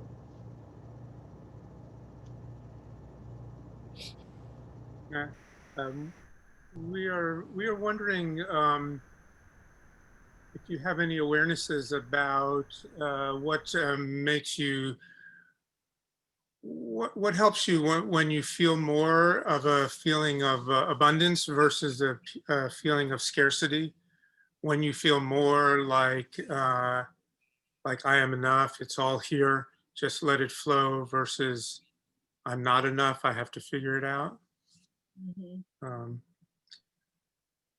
We would suggest that the more you can identify, those resources inside of you and outside of you that lead to your own sense of abundance, of being enough, that's one path to get deeper Mm-hmm. into your body, to receive in your whole body the way you receive through your hands and through your heart.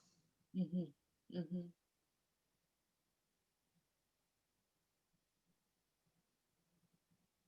How does that land with you? I think that's good. I feel like I want to explore with that, because I think it's almost like a little precipice. I can go this way, and then everything shuts down. Or if I stay open and connected, then it just feels like there is flow and connection and validation.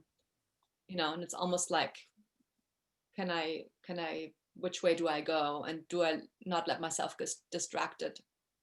Mm-hmm. When I've done the sessions this past week, I mean, it's been really powerful, because I feel like I've been able to maintain sort of that state of connectedness. But it has been feeling validating in the practice of it. I think what I'm working on now is how to, I think, get more, because it feels good inside me, but getting sort of the outside feedback, because that's where I'm like, well, is it really working? Is there good results? How do I know for sure? It's like getting back on the bicycle when you lose your balance. Mm-hmm.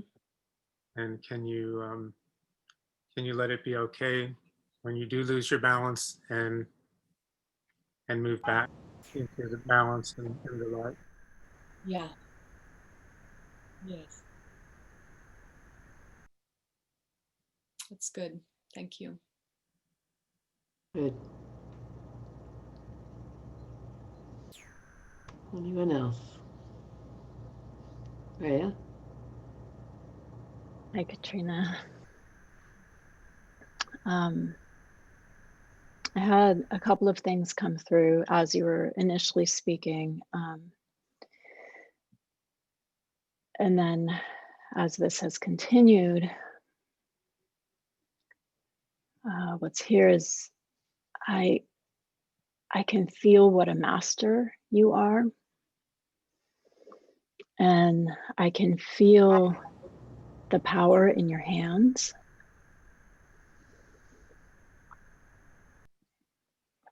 And I also feel a lot of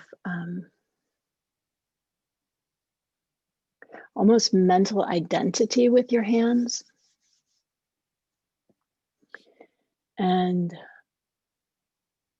I sense a frustration that as a master, like your mastery is not transferring to this new adventure. And I had a little, like a little heartbreak sense of like just wishing for kindness and patience, and remember the many years and hours and hours and hours that created the potency of your hands, the sense, the input and the output that is in your hands. And that same input and output is in all of you. And it may take some time and some patience and some compassion for yourself and the learning that you're at the beginning of. Well, not at the beginning of, you're already a master. The words that came when you first were speaking was quiet receiving. So just a gentleness and an allowing for your body to receive the information that's easier for your hands.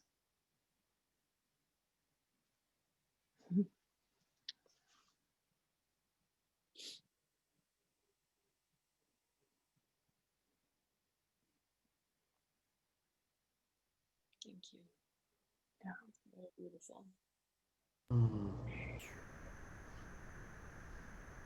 Thank you. Like to feel your system is like relief. You have a soothing warmth that's so potent. So thank you for bringing that here.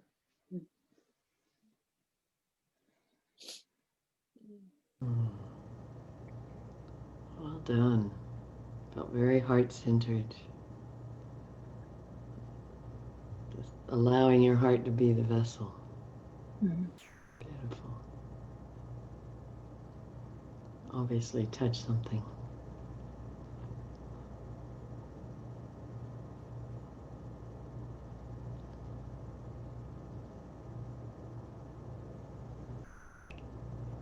Anyone else? Tanya? Hi, Katrina. The first phrase that I was given was, she's swimming in an ocean of energy.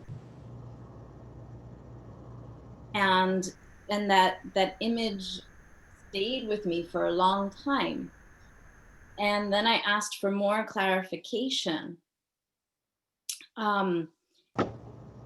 And the next thing that I was shown is you having a playful approach to playing with your own energy. Go back to allow yourself to tap into a more childish part of yourself, and even a boyish part of yourself. This is not to, I'm not calling you masculine, but tap into how a little boy in you might have played. And what I was shown was this, like how boys like to play at Spider-Man, like sending off these webs. But I saw you like sending out energy and then calling it back. So you see a tree and send with intentionality, sending energy to the tree and then calling it back, so that you're sending out these rays of light, but they don't just stay in one place. They come back. I was also shown you just like holding a rock and just vibrating with the rock, or holding a tree, a plant, and just charging the plant with the energy. So kind of giving yourself practice that maybe the object doesn't necessarily give you feedback and is it lowers the filter of self-judgment.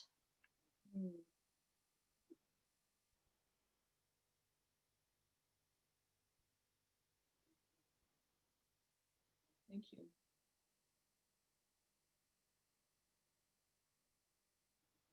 Sometimes we ask, how does that land, or how is that for you?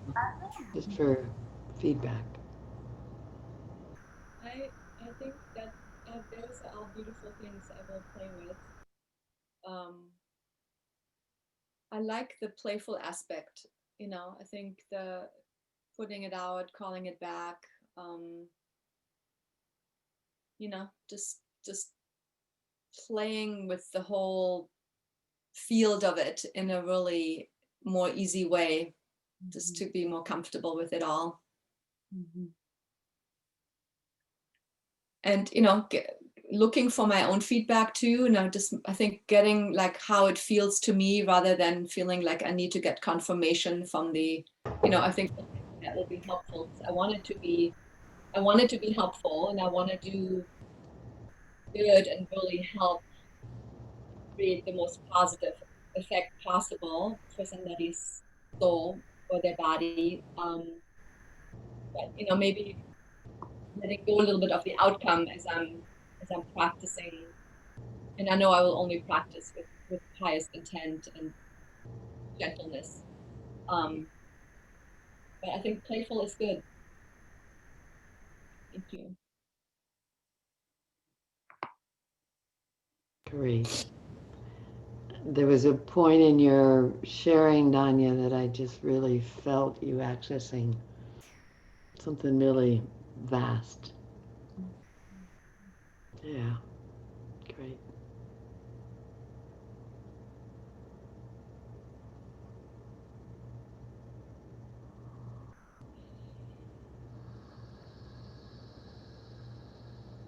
Hi, Katrina. There's a transition from so much emphasis on your hands to using your whole body as a tool.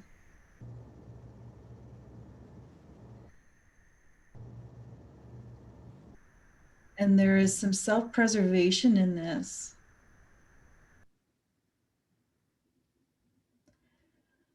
But you're also being challenged and asked to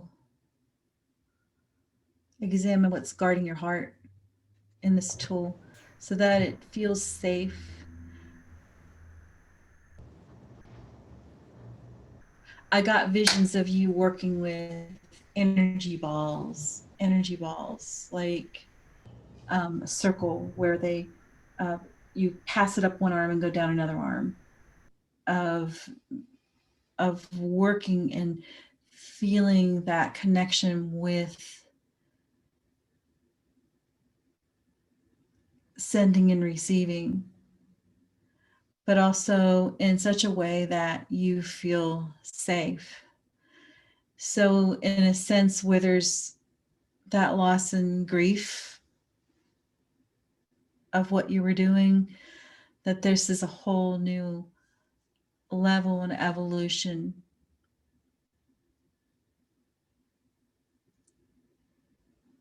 of how you help other people.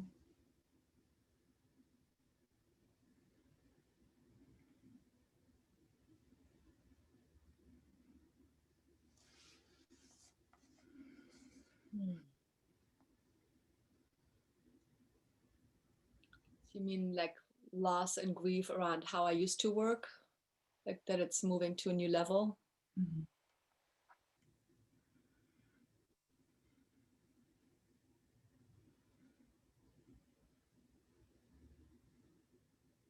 Yeah, I think it's a little bit in alignment with what Rhea said too, you know, the part of me that's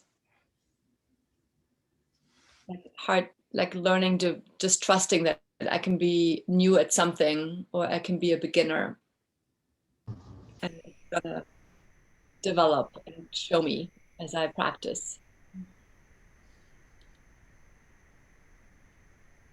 Thank you. Thank you. And we want to say thank you, Lisa. You broke the barrier. You let yourself do it. Excellent. It gets easier every time. So, congratulations. Thank you, Lisa. That resonates.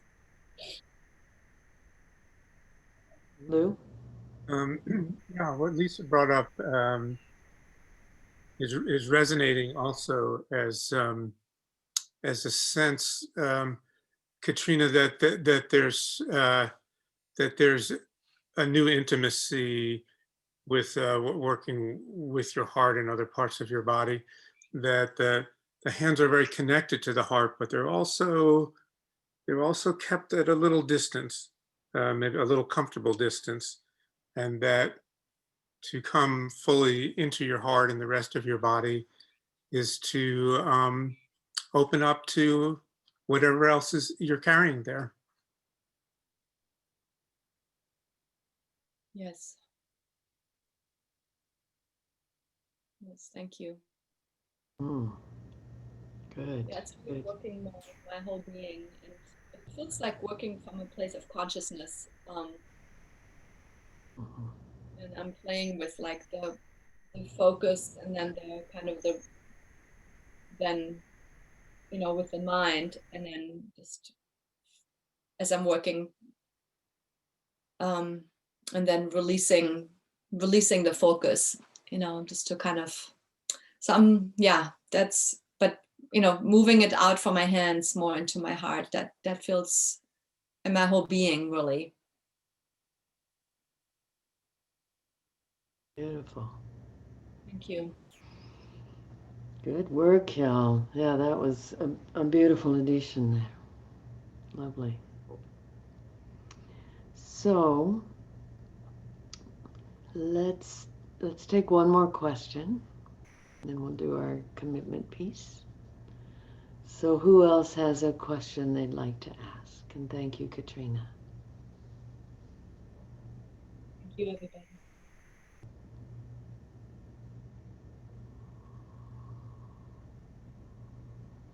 I'll ask if no one else has a question, a burning question.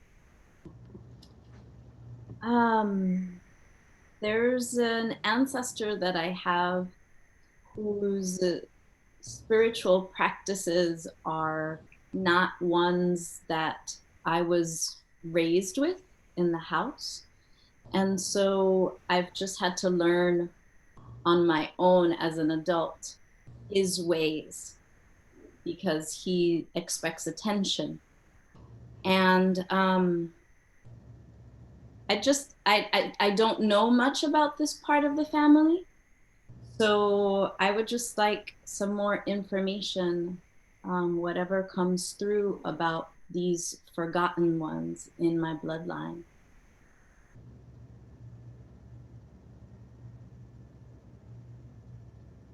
Tuning in, feeling that column that connects the heart of your heart with the heart of your soul, the heart of truth, heart of the earth, dropping right into center.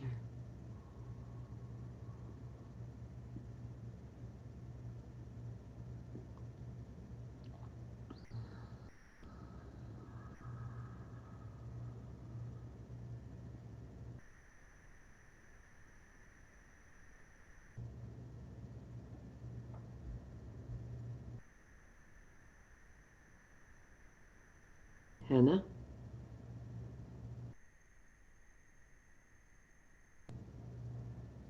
Unmute.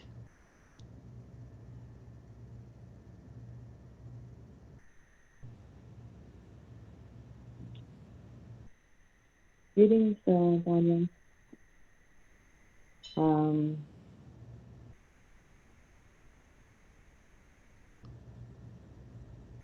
you see is this really luminous soul who cares so much for your ancestors. And one thing that struck us was when you talked about this ancestor who has certain expectations. And we have a question for you around your relationship with your ancestors and the degree of sovereignty that you experience as it relates to your ancestors.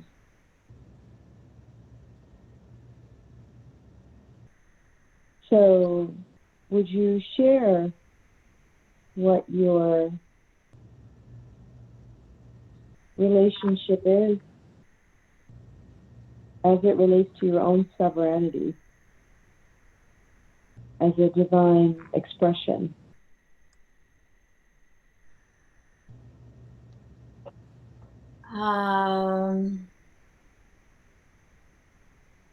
If the question, if the heart of the question is, do I only do what my ancestors ask me to do?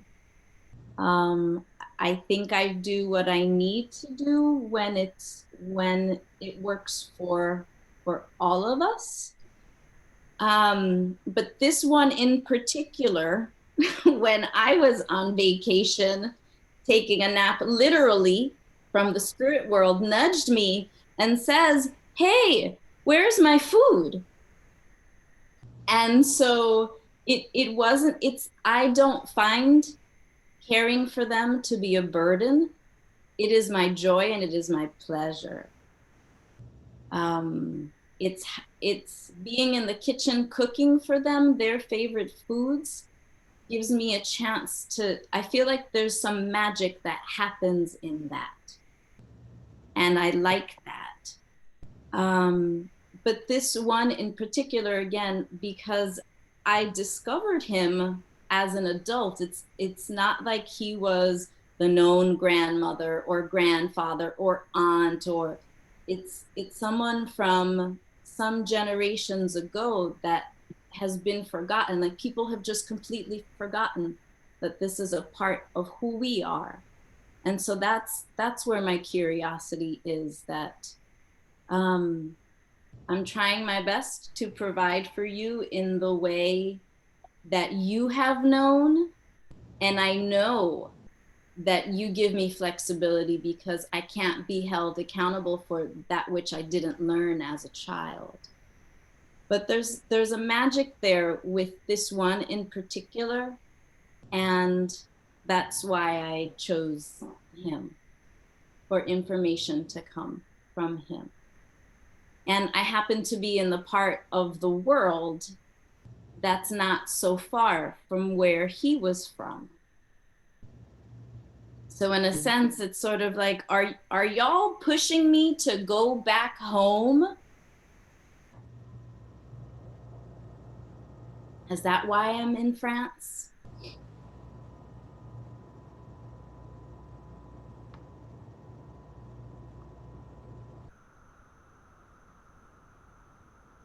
So, are you clear about your own sovereignty as it relates to, in this relationship with this guide or ancestor?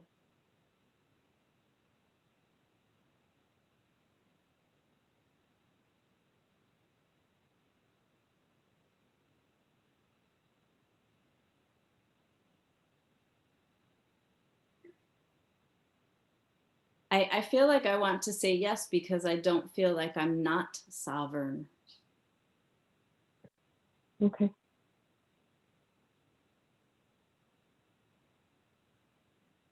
Thank you.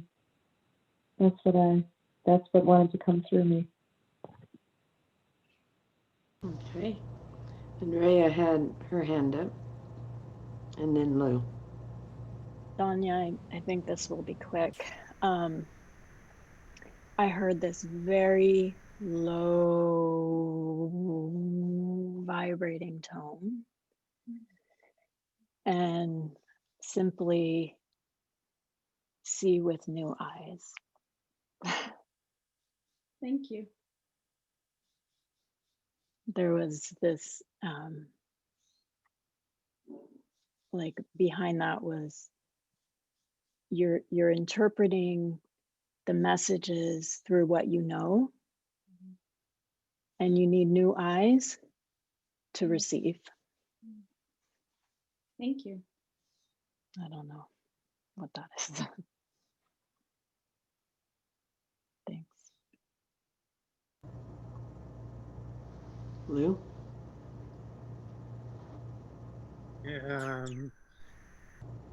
We're not sure where this is coming from, but it keeps coming. And what keeps coming is that there's something really dark here. There's something really dangerous here. There's some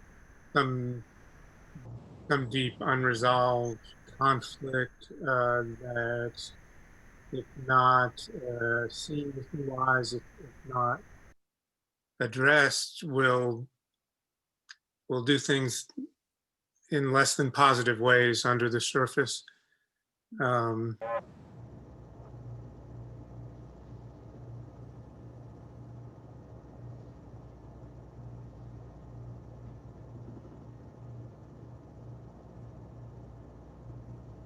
Yeah, that's what's coming now. Thank you. Lou, is there any guidance about what wants to happen around that? See if you can let that come through.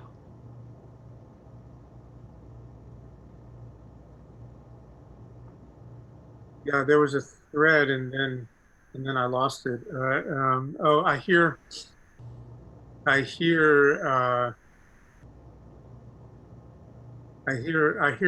Kali's voice saying, "You need me or someone like me to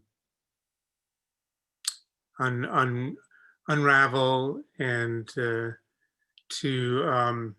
discover the natures of the ties and decide which ones need to be let go of."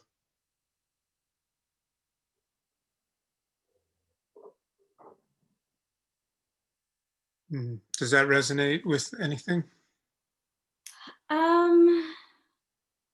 Kali is always a great helper to have. I'm not really sure where the message around the source of danger is precisely. I tried to be vague just to see what would come through.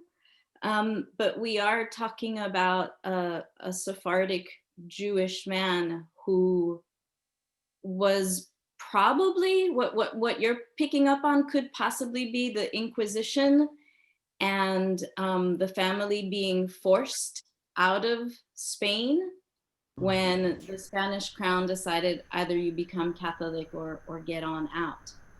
So I'm not sure if that's part of the darkness around him, but I've never felt threatened by his presence. So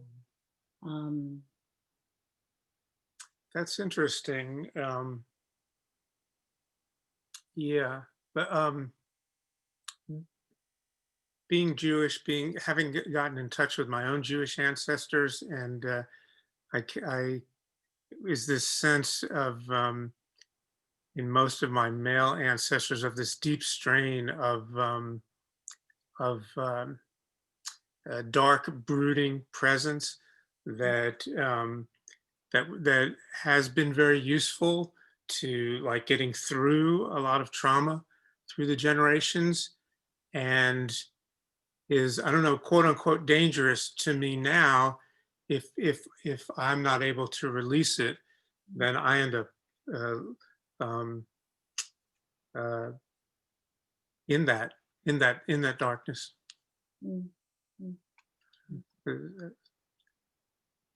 That resonated when you said Sephardic Jewish.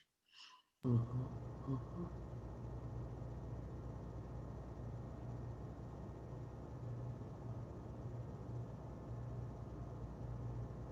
Thank you.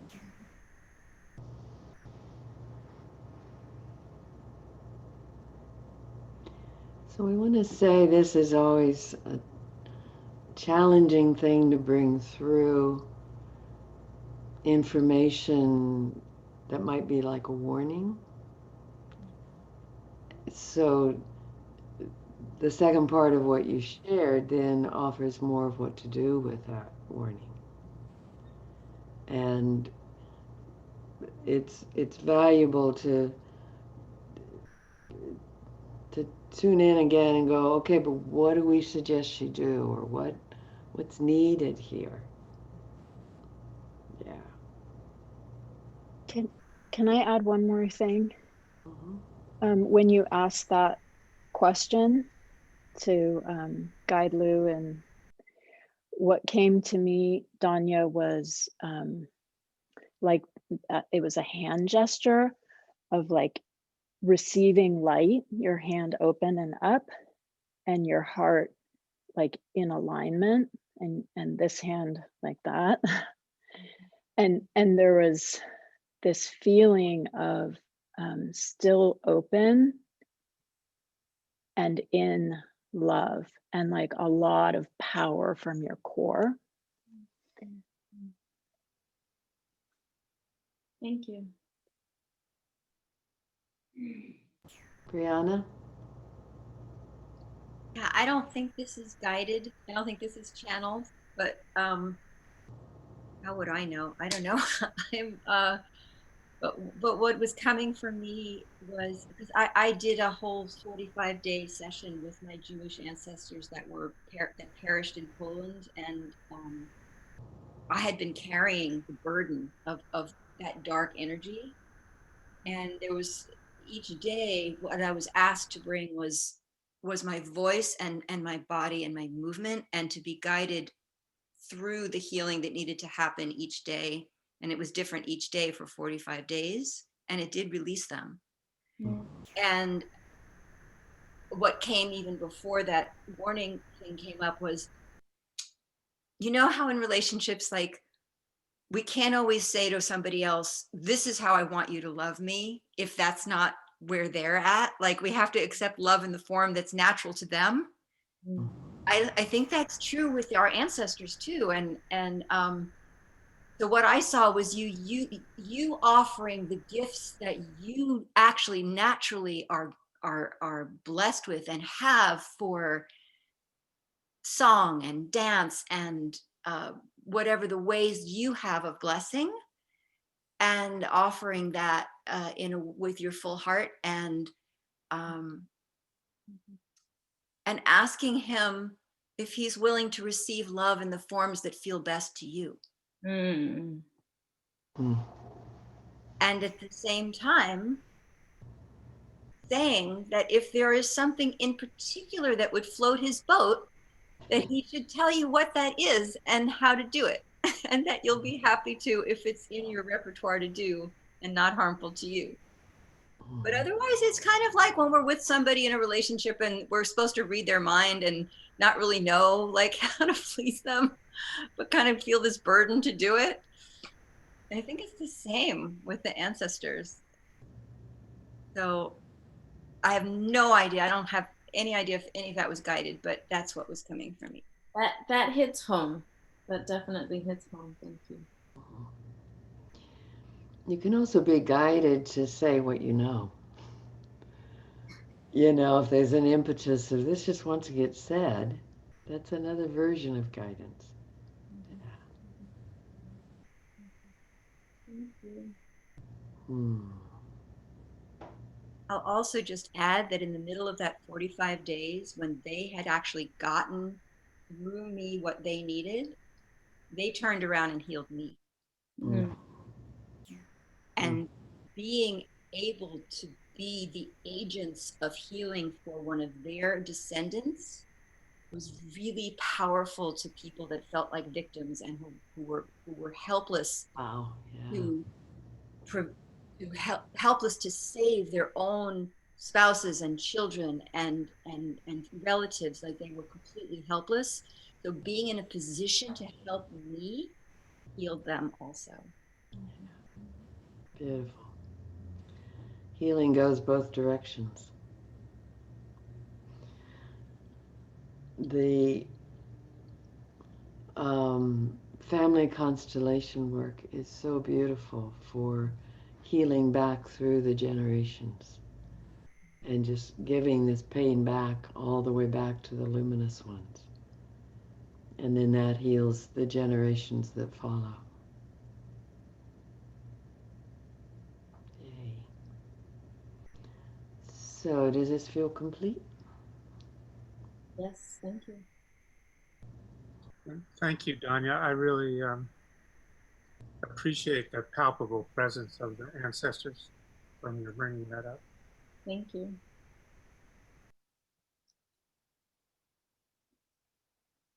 Good job, y'all.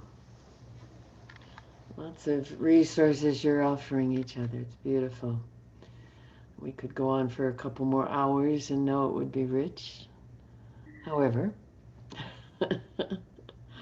this is the moment to write down your commitments for this week.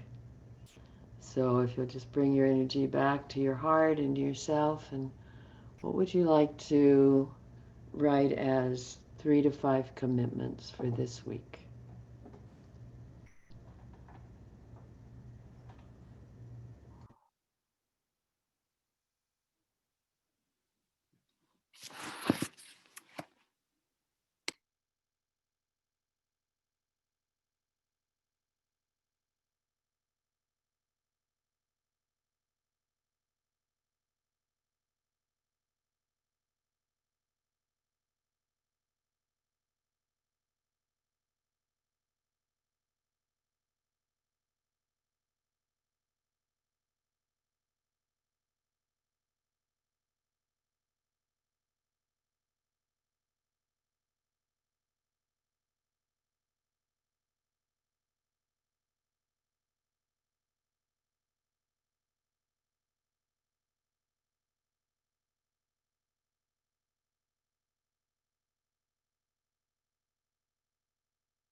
Who needs more time?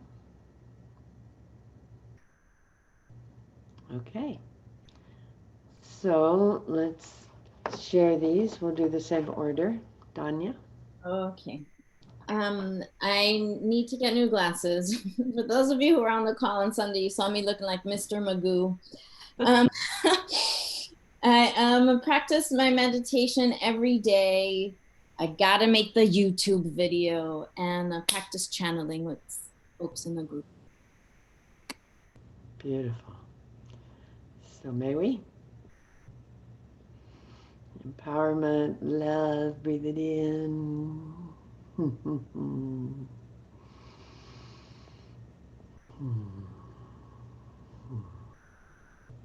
Beautiful. Hannah.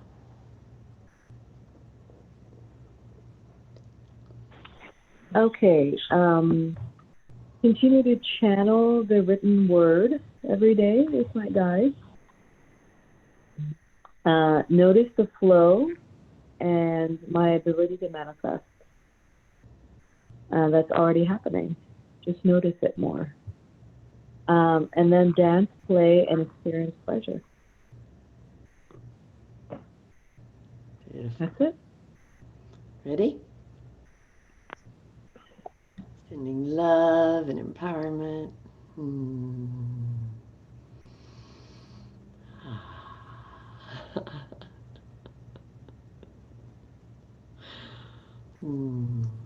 Beautiful.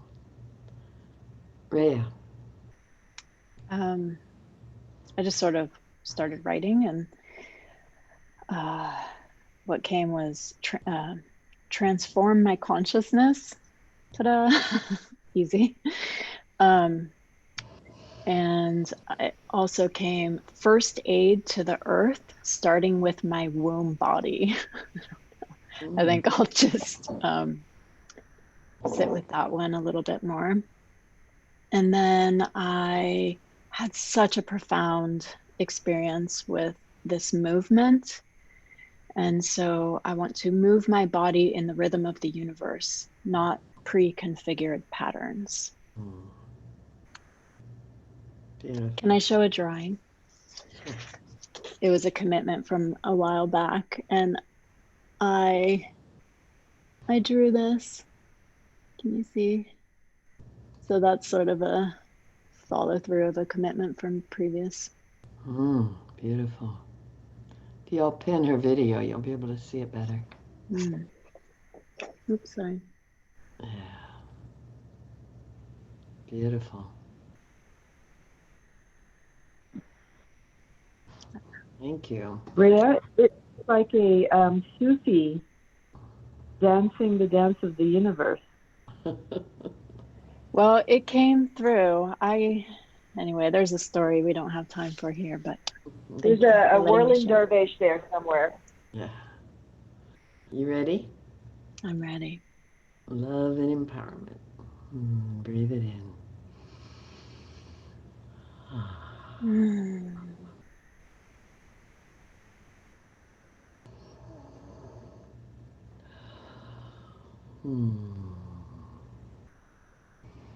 Brianna. To pray, pray, pray for my father, the country, and the world, and practice setting aside the doubting voices, the doubting ones. Practice doing that as I pray. To invite my ancestors, particularly maybe on my father's side, the ones that are entirely healed and in the highest vibration in the lineage, to help heal my father and to guide me in what I can do to help the most. Which I would not have thought of if you hadn't brought up the ancestors, so thank you. To do the singing that I do every day. And also to do the opening meditation from today. That's Beautiful. Ready?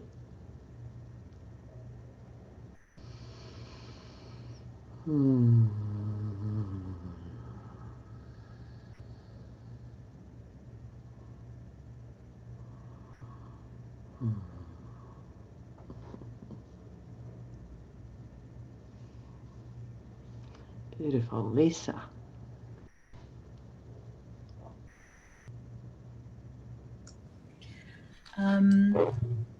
To continue the meditations and channeling work, more journaling. I commit to being seen at least twice in the next week, doing speaking in my business. And I want to be able to have more conscious prayer time instead of being on the fly. And I want to go back and listen to parts of this recording. Excellent. Ready? Yeah. Breathing in the love and support. Mm.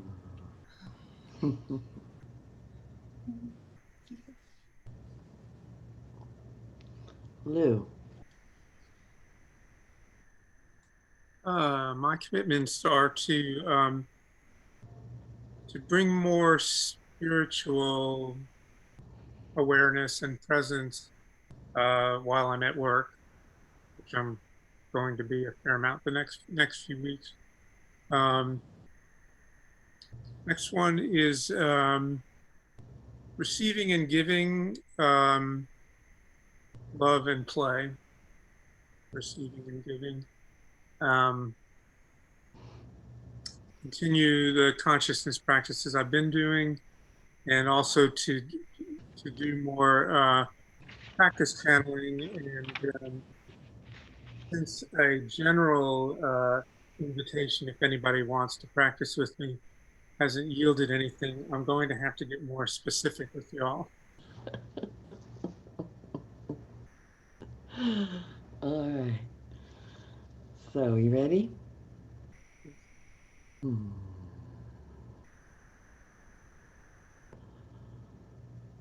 Hmm.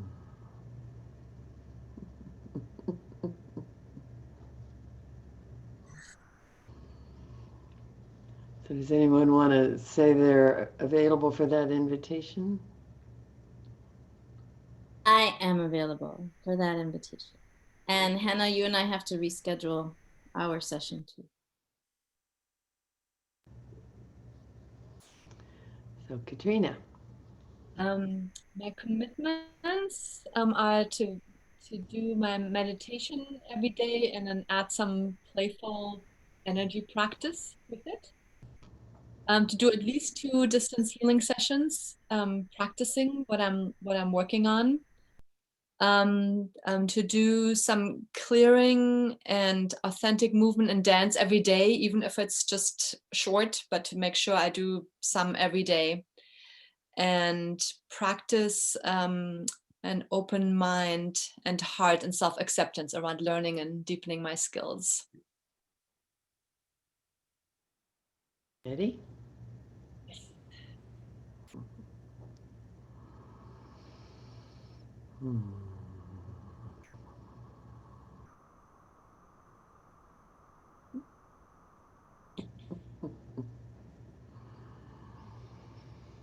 Well, my thought has been also you might ask anyone here to receive and give you feedback. Yes. All right. Have some volunteers? Yeah. Beautiful. Great. All right, my commitment's to have a wonderful birthday and let whatever is be, and really celebrate my time on Earth. I feel like I have already offered my legacy, and the rest is having fun with playing with people with it. Yes. We have each other's emails and things for contacting. Oh, I meant to send them. I will send them. It fell off the list this week. But You ready for lovin', Evelina? I'm ready for loving.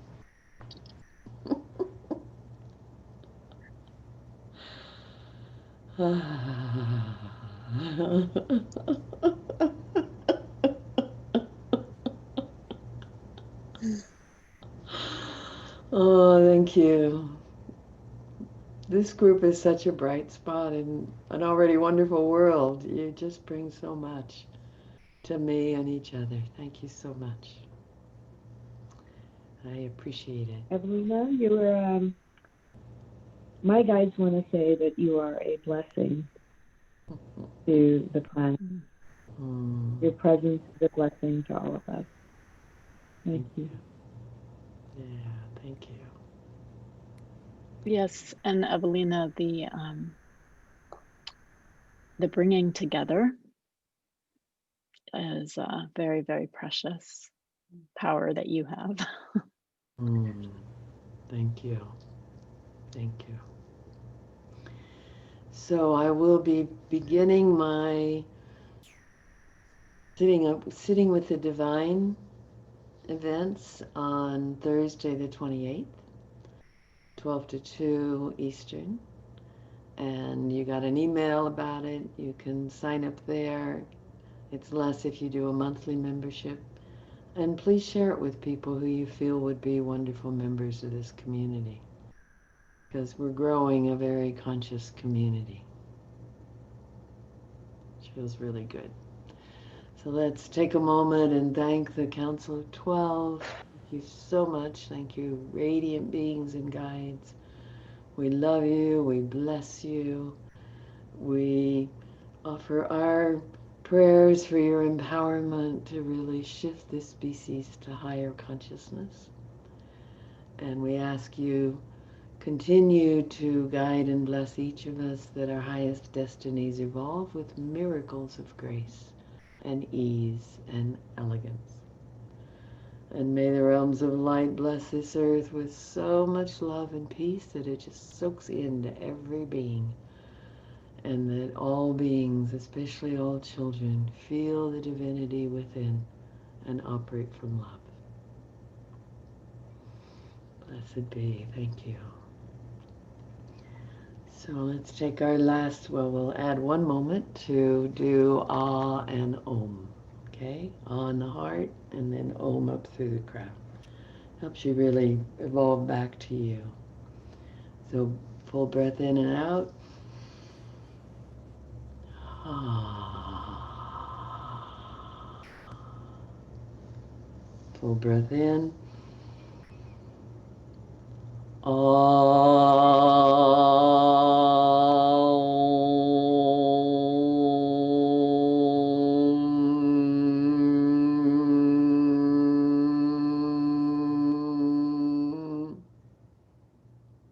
And another.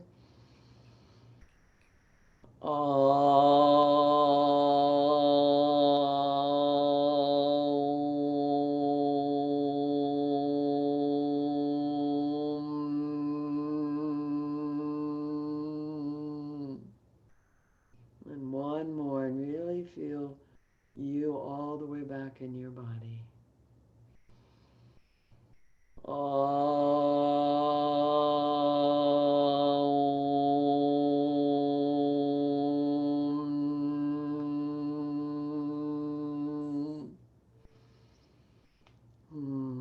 Thank you.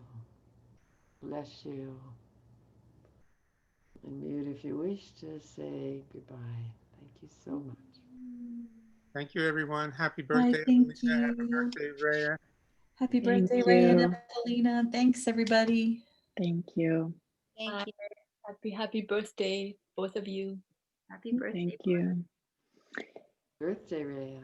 May tomorrow be a Thank beautiful day you. all around.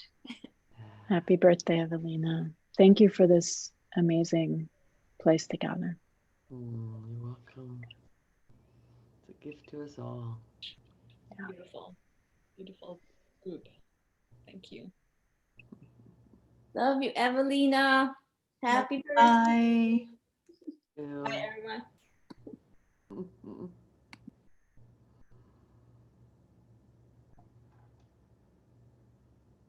Bless you. Bless you, bless you.